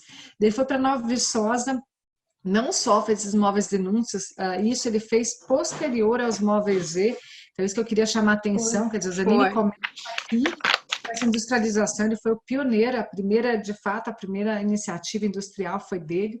Então, esses ambientes, a maneira de fazer os anúncios, todo o material que eu já vi com vocês, assim, muito do que eu sei de Zanini vem do que você me mostrou, do seu acervo, quer dizer, olha a beleza disso, isso é 49, quando a gente olha isso, esses móveis da década de 70, 80, esses aqui que a gente já tem um pouco a reedição, que isso é muito atual. E aí, voltando para a nossa conversa inicial, a Itália, a escola brasileira, esses grandes autores foram inspiração para o internacional, para o estrangeiro. Então, os móveis, eles chamavam gordos, os grandiosos da Itália, vieram muito dessa fase daqui, dessa poltrona R, de Zanini, eles olhavam muito para cá. Então, a beleza do legado do Zanini é isso, é um dos grandes autores brasileiros. Leiam o livro do Zanini. Se quiserem mais informações, depois a gente passa, sigam o Instagram do Instituto Zanini, que o irmão da Cuca está fazendo, que tem muita informação. E o Zanini, como a Lina, a gente precisaria de uma aula inteira para falar do seu pai, Cuca. Infelizmente, a gente tem ele carregou essa linguagem do móvel maciço, né? Da madeira bruta, né? Sim, e da madeira escultórica, né? Porque ele fez esculturas também disso. Exatamente. Ele fazia de tudo. Era exatamente, a gente pode definir o Zanini, ele fez de tudo e fez de tudo muito bem. Que eu acho que inclusive, só uma pequena curiosidade, quando ele estava na embaixada da Iugoslávia, ele falou que aquilo estava uma zona, ele arrumou tudo, arrumou a cerca, o jardim, e quando ele foi embora ficaram arrasados.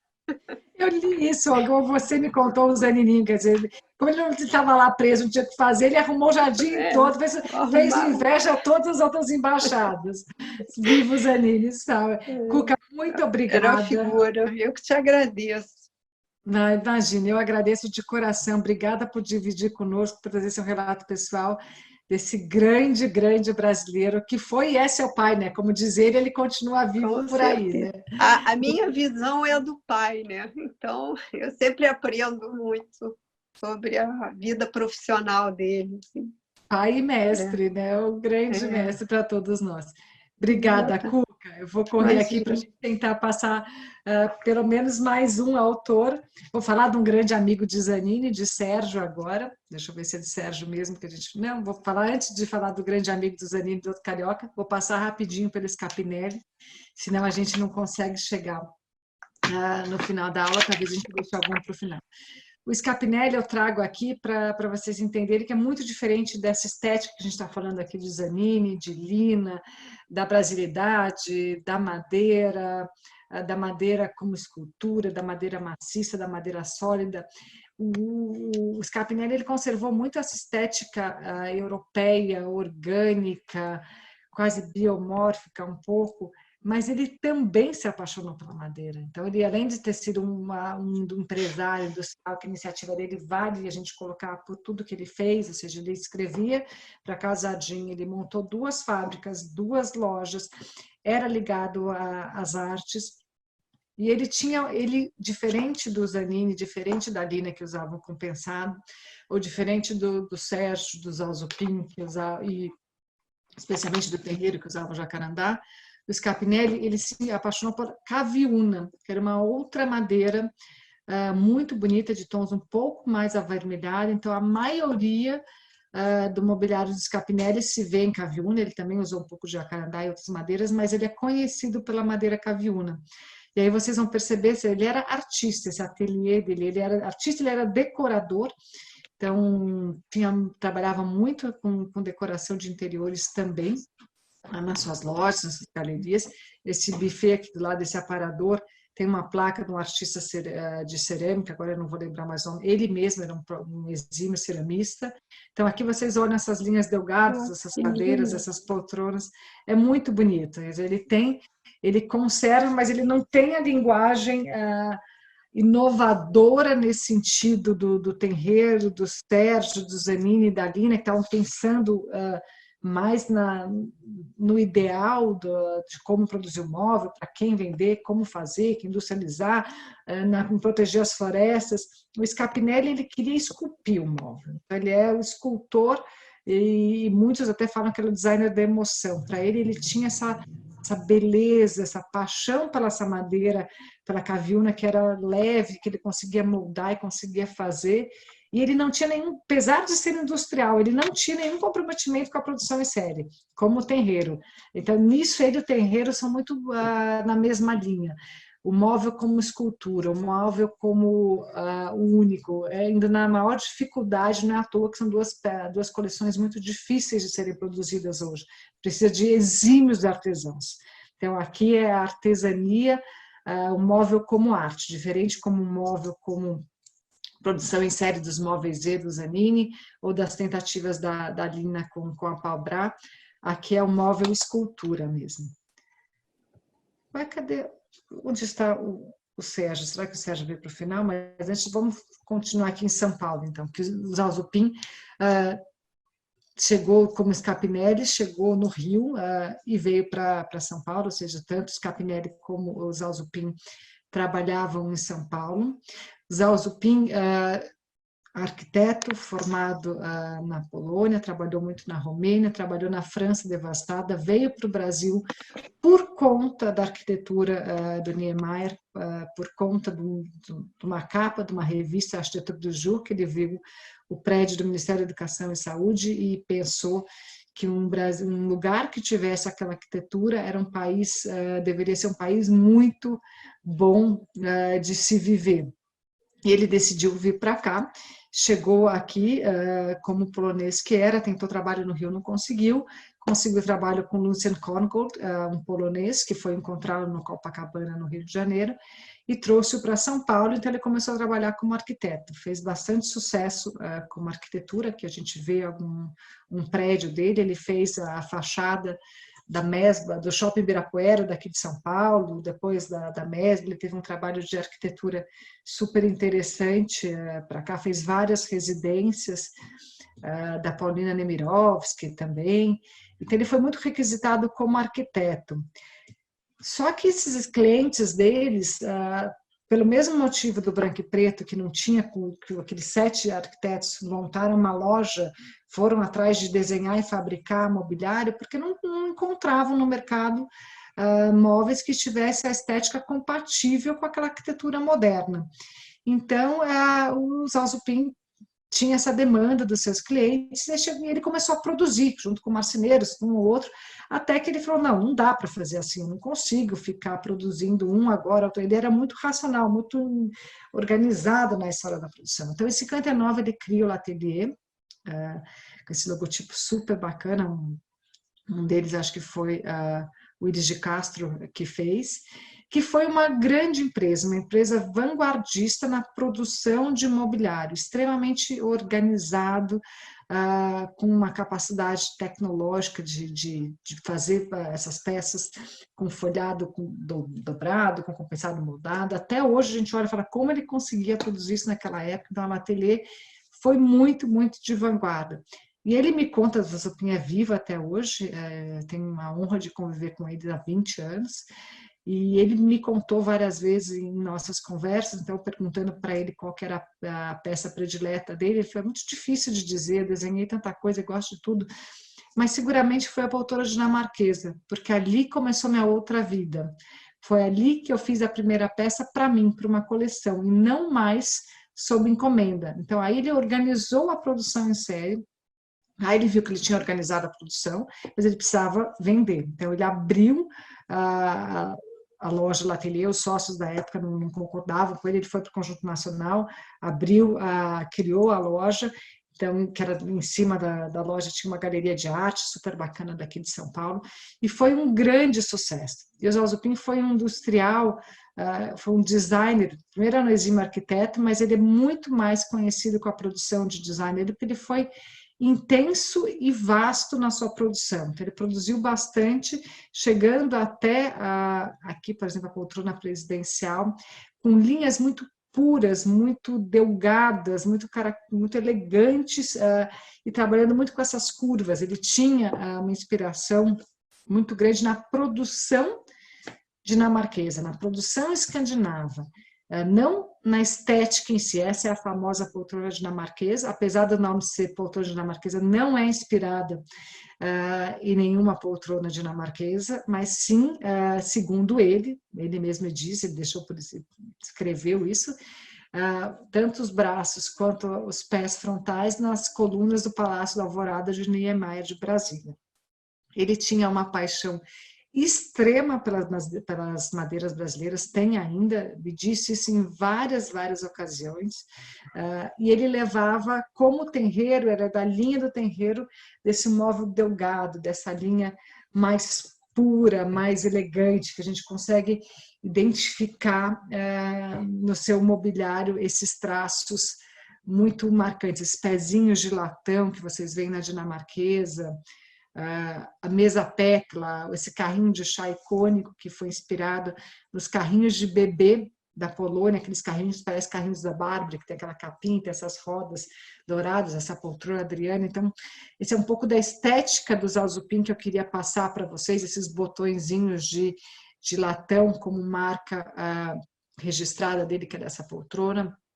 E o Zalzupin foi adiante. Ele, além nessa época que produziu bastante para Brasília e depois, com as novas tecnologias, ele acabou entrando para plástico, ele representou algumas cadeiras, a cadeira Healy foi ele que trouxe, e ele foi muito forte na linha de mobiliário de escritório, o ateliê ficou muito grande por conta disso. Então, aqui, por exemplo, essa estética já é dos anos 70, que é uma linha que era revestida em couro, mais cubista, mais futurista, uma outra estética aqui, mas ele chegou até essa época, infelizmente eu não trouxe exemplos de plástico aqui, mas é fácil de pesquisar. Os baldes de gelos, aquela marca da cerejinha da Eva, foi representada pelo Zalzupin. Então ele foi, assim, o ateliê, com certeza, é uma aí sim já um pouco indústria nesse jeito de ser indústria que eu estou dizendo. Indústria é uma produção em série organizada, com uma quantidade, com estoque, mas ainda de uma maneira artesanal, ainda com muita qualidade dos artesãos, mas ele foi um pouco além na organização dessa produção industrial. Em 73, ele vem, a ateliê é vendida para o Grupo Fortes, ele ainda fica como diretor criativo, mas já em 80 ele sai, ele passa 10 anos na França e depois retorna, e a gente começou a reeditar o Zalzupin desde 2002. Então, desde 2000, faz 20 anos que a gente trabalha juntos.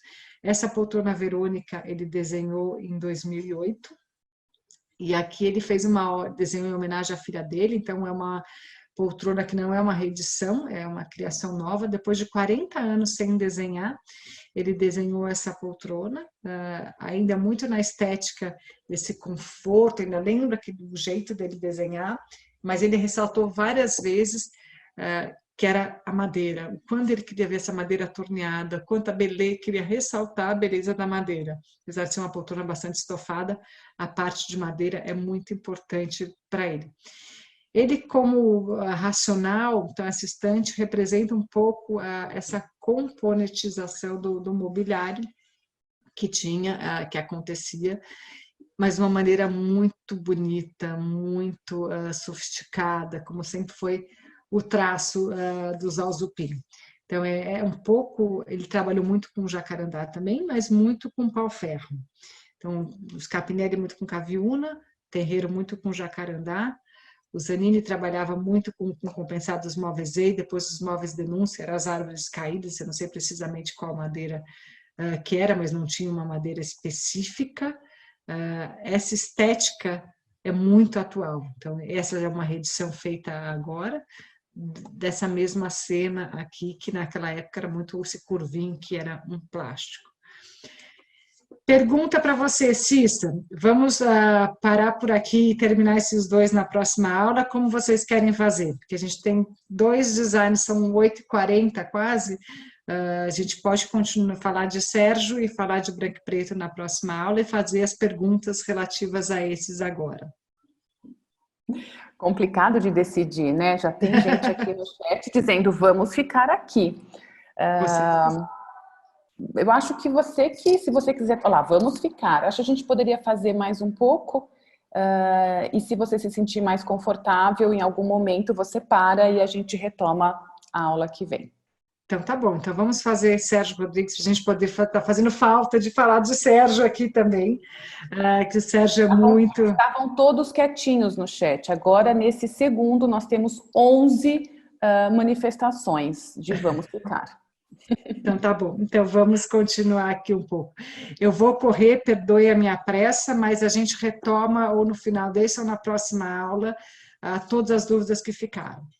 Bom, como o Zanini é um dos grandes brasileiros e trouxe todo esse legado, essa brasilidade, essa atuação bandeirante que eu coloco de todos os lugares do Brasil, em cada região, deixando a sua marca, o Sérgio é de fato representante da brasilidade. Então, do mesmo jeito, assim, tem esses apelidos, tem essas características que o mercado, os acadêmicos, os livros foram dando. Então, o Terreiro é o pai do móvel moderno.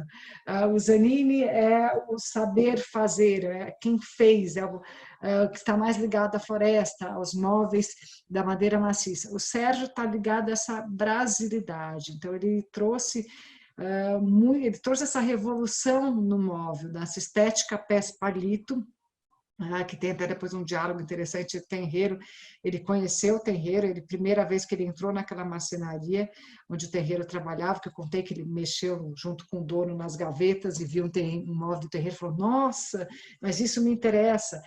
E ele ia sempre visitar o Tenreiro, como era de um gênio difícil, falava para o Sérgio, vi de cara que você não é um copista, que ele brigava muito com os marceneiros que entravam lá para copiar. E o Sérgio e ele tiveram um relacionamento muito interessante, muito bacana, entre várias décadas.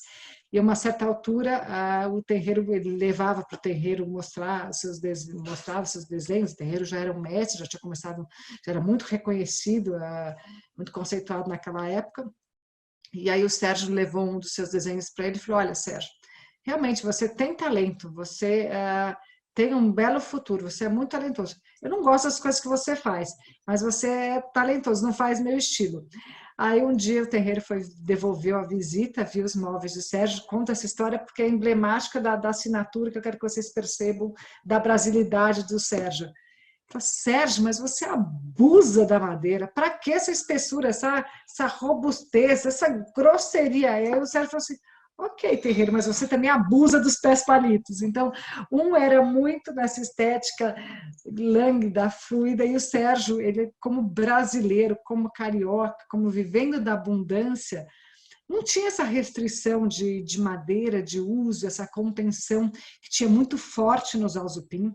E esse mesmo diálogo, essa mesma crítica construtiva entre um e outro, infelizmente eu não trouxe para vocês, mas tem uma troca de correspondências muito bonita entre Zalzupin e Sérgio Rodrigues, que o próprio Zalzupin me mostrou e me deu as cópias na casa dele, e ele falava assim, eu admiro o Sérgio, acho muito bonito o trabalho dele, um pouco exagerado, para que tanta madeira?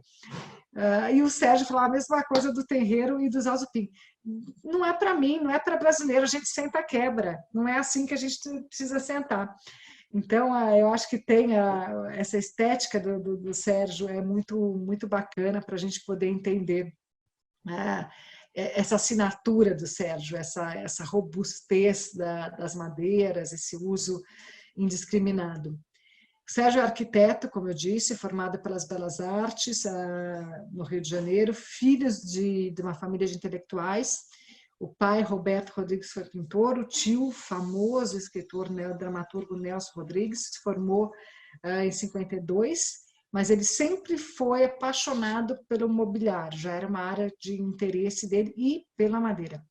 Ele foi fazer trabalhos extracurriculares já na faculdade com o Lúcio Costa, ele foi logo cedo trabalhar com o Lúcio, era muito próximo do Lúcio Costa nesse sentido.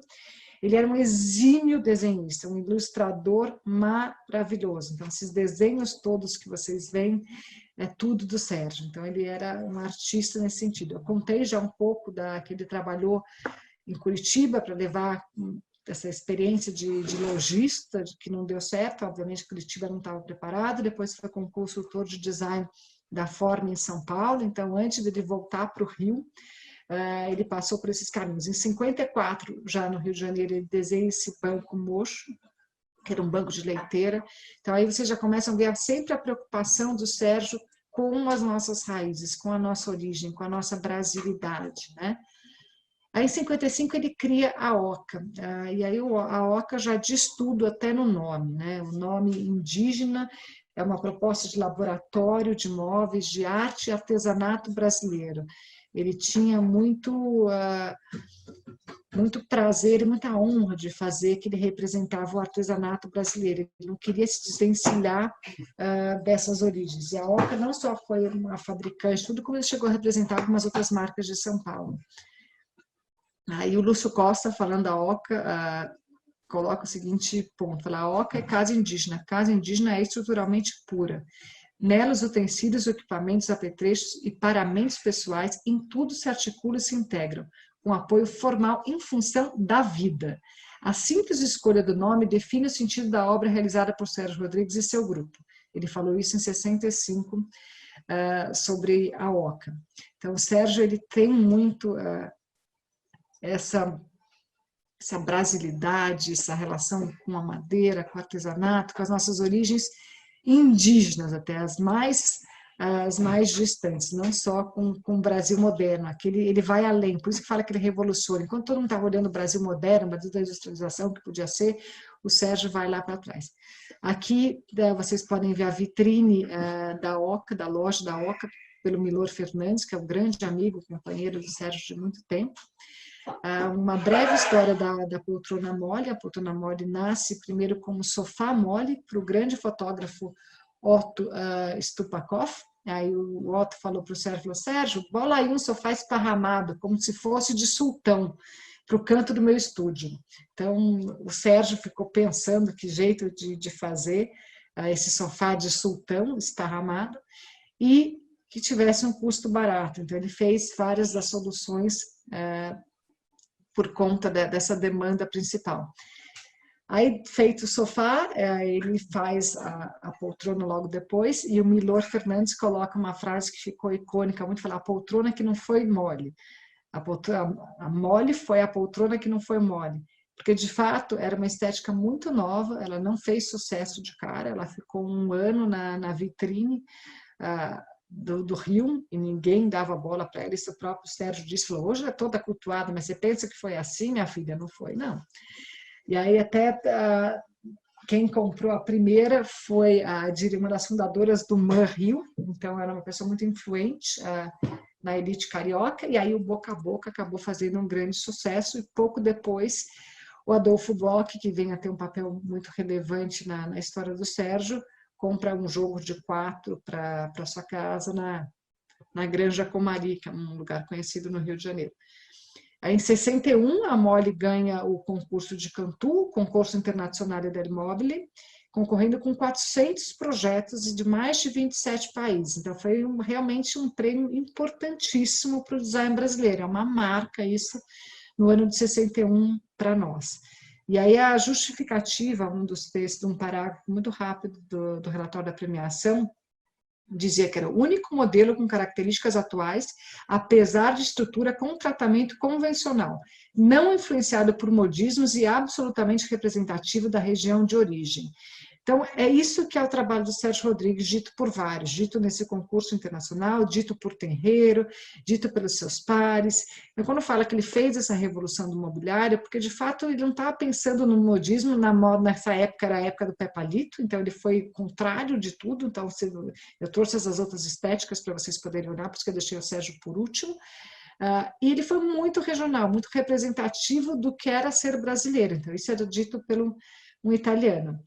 Então, com Brasília, voltando à ideia de que Brasília foi a catapulta, foi a mola propulsora, a demanda à escala do Sérgio se intensificou muito. Ainda assim, era uma produção artesanal nesses moldes, só que de maneira seriada. Então, ele mobiliou vários palácios de Brasília, vários. Provavelmente o Sérgio foi um dos mais onipresentes em Brasília. Depois ele foi trabalhar alguns móveis de escritório, 61 a 63, para a Mobilínia. Depois ele colaborou também com a Meia Pataca, que na verdade colaborou, ele criou a Meia Pataca, era a linha industrial de móveis mais baratos, mais econômicos. Ele tentou também, seguindo os passos de Zanini, um pouco popularizar, no sentido de dar mais acesso ao mobiliário brasileiro, mas a produção artesanal era uma produção cara, né? Não conseguiam industrializar muito. Em 68, ele deixa a Oca por divergências dentro da Oca, só que entre 68 e 71, o Adolfo Bloch estava construindo a sede da Manchete, um prédio super bonito que existe até hoje no Rio de Janeiro, na Rua do Russo, do Niemeyer, e como o Sérgio tinha deixado a Oca no meio do caminho, por divergência com sócios, enfim, com uma situação mais delicada, ele não queria deixar de atender o Adolfo e a Manchete. Ele continuou trabalhando lá mesmo estando fora. E uma vez o Adolfo viu isso e convidou o Sérgio para terminar o mobiliário, para fazer dentro da marcenaria. A Manchete era muito grande naquela época, ele tinha uma marcenaria num outro lugar no Rio de Janeiro, e o Sérgio foi trabalhar com Adolfo nessa marcenaria e acabou terminando toda a Manchete, ficaram muito amigos, teve uma relação muito próxima. Esse é um livro que eu fiz com o Sérgio, foi a última entrevista antes do Sérgio falecer, que eu tive a honra de fazer com ele. A gente lançou essa coleção de Sérgio para Adolfo, que o Sérgio sempre quis trabalhar conosco, trabalhar com a Etel. Ele tinha guardado essas peças que ele tinha desenhado para o grande amigo dele, que foi Adolfo Bloch, num momento muito delicado da vida do Sérgio, quando ele saiu da OCA. E ele acabou trabalhando com esse mestre chamado Elídio, dessa marcenaria, por ainda muito tempo, por uns 10 anos dentro dessa marcenaria. E aí, em 90, ele cria essa mesa, essa poltrona para o Adolfo, que passou a ser reeditada por nós em 2014, com uma bela homenagem. É uma história muito bonita, estou encurtando muito aqui, mas vale a pena entender, porque se entende um pouco a relação do Rio, entende um pouco a história do Adolfo, como mecenas, entende um pouco a Manchete. Mas o mais interessante aqui é a mesa Adolfo, a cadeira Adolfo, que o próprio Adolfo Bloch. Essas esferas são quase como a assinatura do Sérgio. Então, se a gente pudesse definir o legado mobiliário do Sérgio Rodrigues, seria robustez, grossura, abundância das madeiras brasileiras, o conforto, o jeito de sentar brasileiro, um jeito diferente, mas tudo com muito requinte. Muito, não era assim, não era só a abundância, ele era muito detalhista também. Você olha a beleza dos encaixes dessa mesa. E ele desenhou muito, muito, muito, muito.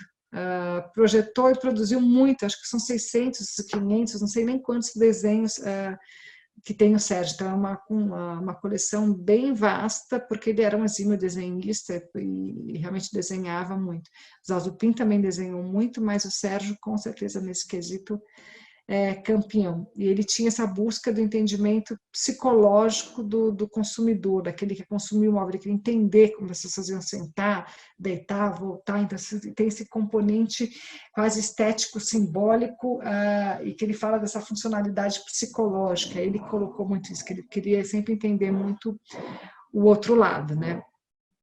Aí, por fim, para a gente terminar um pouco rapidinho, só para a gente não deixar de falar de branco e preto segue toda essa lógica de mobiliar a arquitetura moderna, que não tinha no mercado. Então, é um grupo de arquitetos muito bons do Mackenzie que se uniram e fizeram essa iniciativa de criar essa loja, de produzir esses móveis. A loja ficou muito famosa, só que durou muito pouco, então foi de 52 a 60, porque como todos eram grandes arquitetos, eles combinavam a prática arquitetônica com o desenho de mobiliário e com a produção do mobiliário, não só de mobiliário, mas mobiliário, tecido, acessórios. Então aqui você tem um pouco da estética do branco e preto, aqui é só uma mesa-aranha, que é um espaço moderno, um espaço contemporâneo, na verdade, com móveis do Esai, do Niemeyer, do Vachache, e essa mesa areia do branco e preto, que é muito bonita. Eles eram muito racionais, assim, nas siglas, então, para quem tiver curiosidade de ver, então, essa poltrona aqui, por exemplo, que é a poltrona MF5, essa daqui da direita, porque era Miguel Forte. A outra era R3, que era Hurt. A outra que era M1, que era do Milan. Então, Carlos Milan era um dos 6 arquitetos que faleceu muito cedo, e até isso precipitou um pouco o encerramento do branco e preto. Por isso que eu disse que o branco e preto não está muito naquela lógica de fechamento perto do final da década de 60. Ele fechou logo no início por conta disso, para que todos... Aí, como o boom arquitetônico dessa época também, além do apogeu do mobiliário, a gente tem um boom arquitetônico muito grande. Então, eles voltaram muito às práticas de arquitetura e encerraram as atividades da branco e preto. Por fim, achei que o branco e preto fosse o último, mas não estava esquecendo do Geraldo de Barros, mas muito rápido, que eu já contei que acho que o grande feito é um artista, fotógrafo, artista mesmo, pintor, e ele tinha ele teve essa experiência muito inovadora, muito vanguardista de uma cooperativa de imobiliário, uma fábrica cooperativa. Então, ele fez junto com os funcionários, e essa estética é bem singela, bem industrial, trazendo um pouco de fórmica, lembra mais a linha dos móveis de artista, lembra um pouco, obviamente, a estética da parte da arte diferente, mas um pouco da experiência do Palatinec, que algum dia a gente fala. Então, o Geraldo de Barros vale a pena pesquisar mais também, mas eu acho incrível essa experiência da Unilabro, de ter feito essa cooperativa, nos moldes muito, muito diversos, muito idealistas, e ter produzido muito. Eles chegaram a ter 150 funcionários, produziram muito, muito, muito mesmo. Foi bastante bem sucedida, mas era um trabalho de artista, né? Era uma experiência de vida. Agora, vocês que me dizem, falta um grande, que é o Niemeyer, que foge disso daqui, que a gente pode até deixar para começar para falar, ou a gente pode falar rapidinho dele. Lícia, eu combinei aqui que nós iríamos ficar por volta de 10 minutos, e como Niemeyer, acho que é muito importante, eu acho que a gente poderia deixar para a próxima. O que você acha? E já nos alinharmos aqui de antemão, que talvez, por ser o último dia, quarta-feira que vem, infelizmente, a gente poderia se estender um pouco mais, mas já deixando pré-combinado, digamos assim. O que você acha? Por mim, tudo bem, perfeito. Eu sabia que a aula de hoje, mesmo correndo, ela ia ser difícil, porque está falando de todo o apogeu do mobiliário moderno, mas Niemeyer não tem nenhum prejuízo de a gente fazer na próxima aula, porque ele é o link, como foi Tenreiro na primeira, ele é o link para o próximo período mesmo. Se vocês tiverem, Cissa, se tiver, temos 2 minutinhos, 3 minutinhos, eu posso responder algumas perguntas se vocês tiverem. Tem uma pergunta, uma única pergunta, por enquanto, da Lívia Guimarães. Perdão, não foi a Lívia que fez. Desculpa, Lívia. Achei.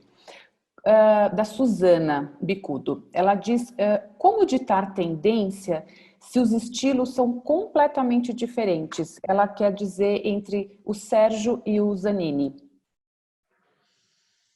Não sei se eu entendi bem a pergunta. Eu acho que nenhum quis Se você puder abrir seu microfone, você pode até perguntar diretamente para a Alissa.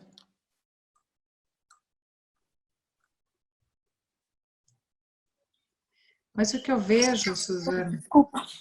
Não, Desculpa a demora. Na verdade é o seguinte, a gente sabe que uma época ela tem uma certa característica, né? E a gente vê numa mesma época dois profissionais com características completamente diferentes. Que os móveis que um criava eram praticamente o oposto do que o outro criava. Sim. Né? Então, como é que a gente olha para um móvel e consegue identificar o período que ele foi feito, se tem essa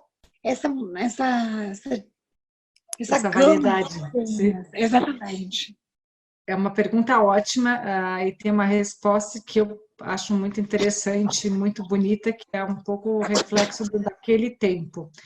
Eles tinham algumas coisas em comum. Não é à toa que eu chamei essa aula toda de ode à madeira. Tanto Zanini quanto Sérgio, quanto Tenreiro. Se eu pegar Sérgio e Tenreiro, então não tem nada mais oposto que um que o outro.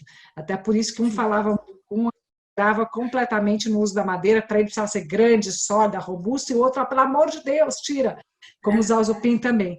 Mas eles tinham a paixão pela madeira e como interpretar e entender essa madeira. E tinham um ideal.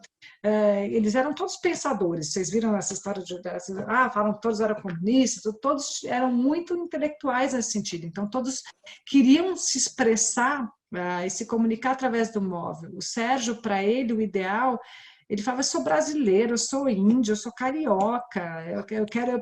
Ele se transformava, ele se traduzia para o móvel.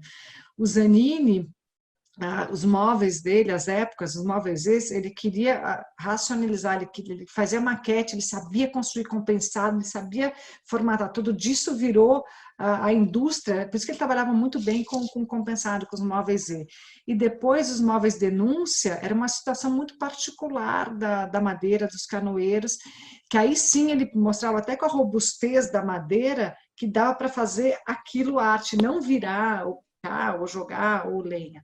Então, eu acho que tem, assim, se a gente pegar como tônica a madeira e como tônica essa industrialização artesanal, você vai ver que você consegue administrar, mesmo o Scapinelli que foge um pouco, mesmo o Geraldo de Barros, que parece até mais metal, eles têm essa característica dessa época, desse móvel ligado às madeiras brasileiras, ligado a um fazer do artesão. A gente vê muita mão do homem, mesmo nas produções industriais.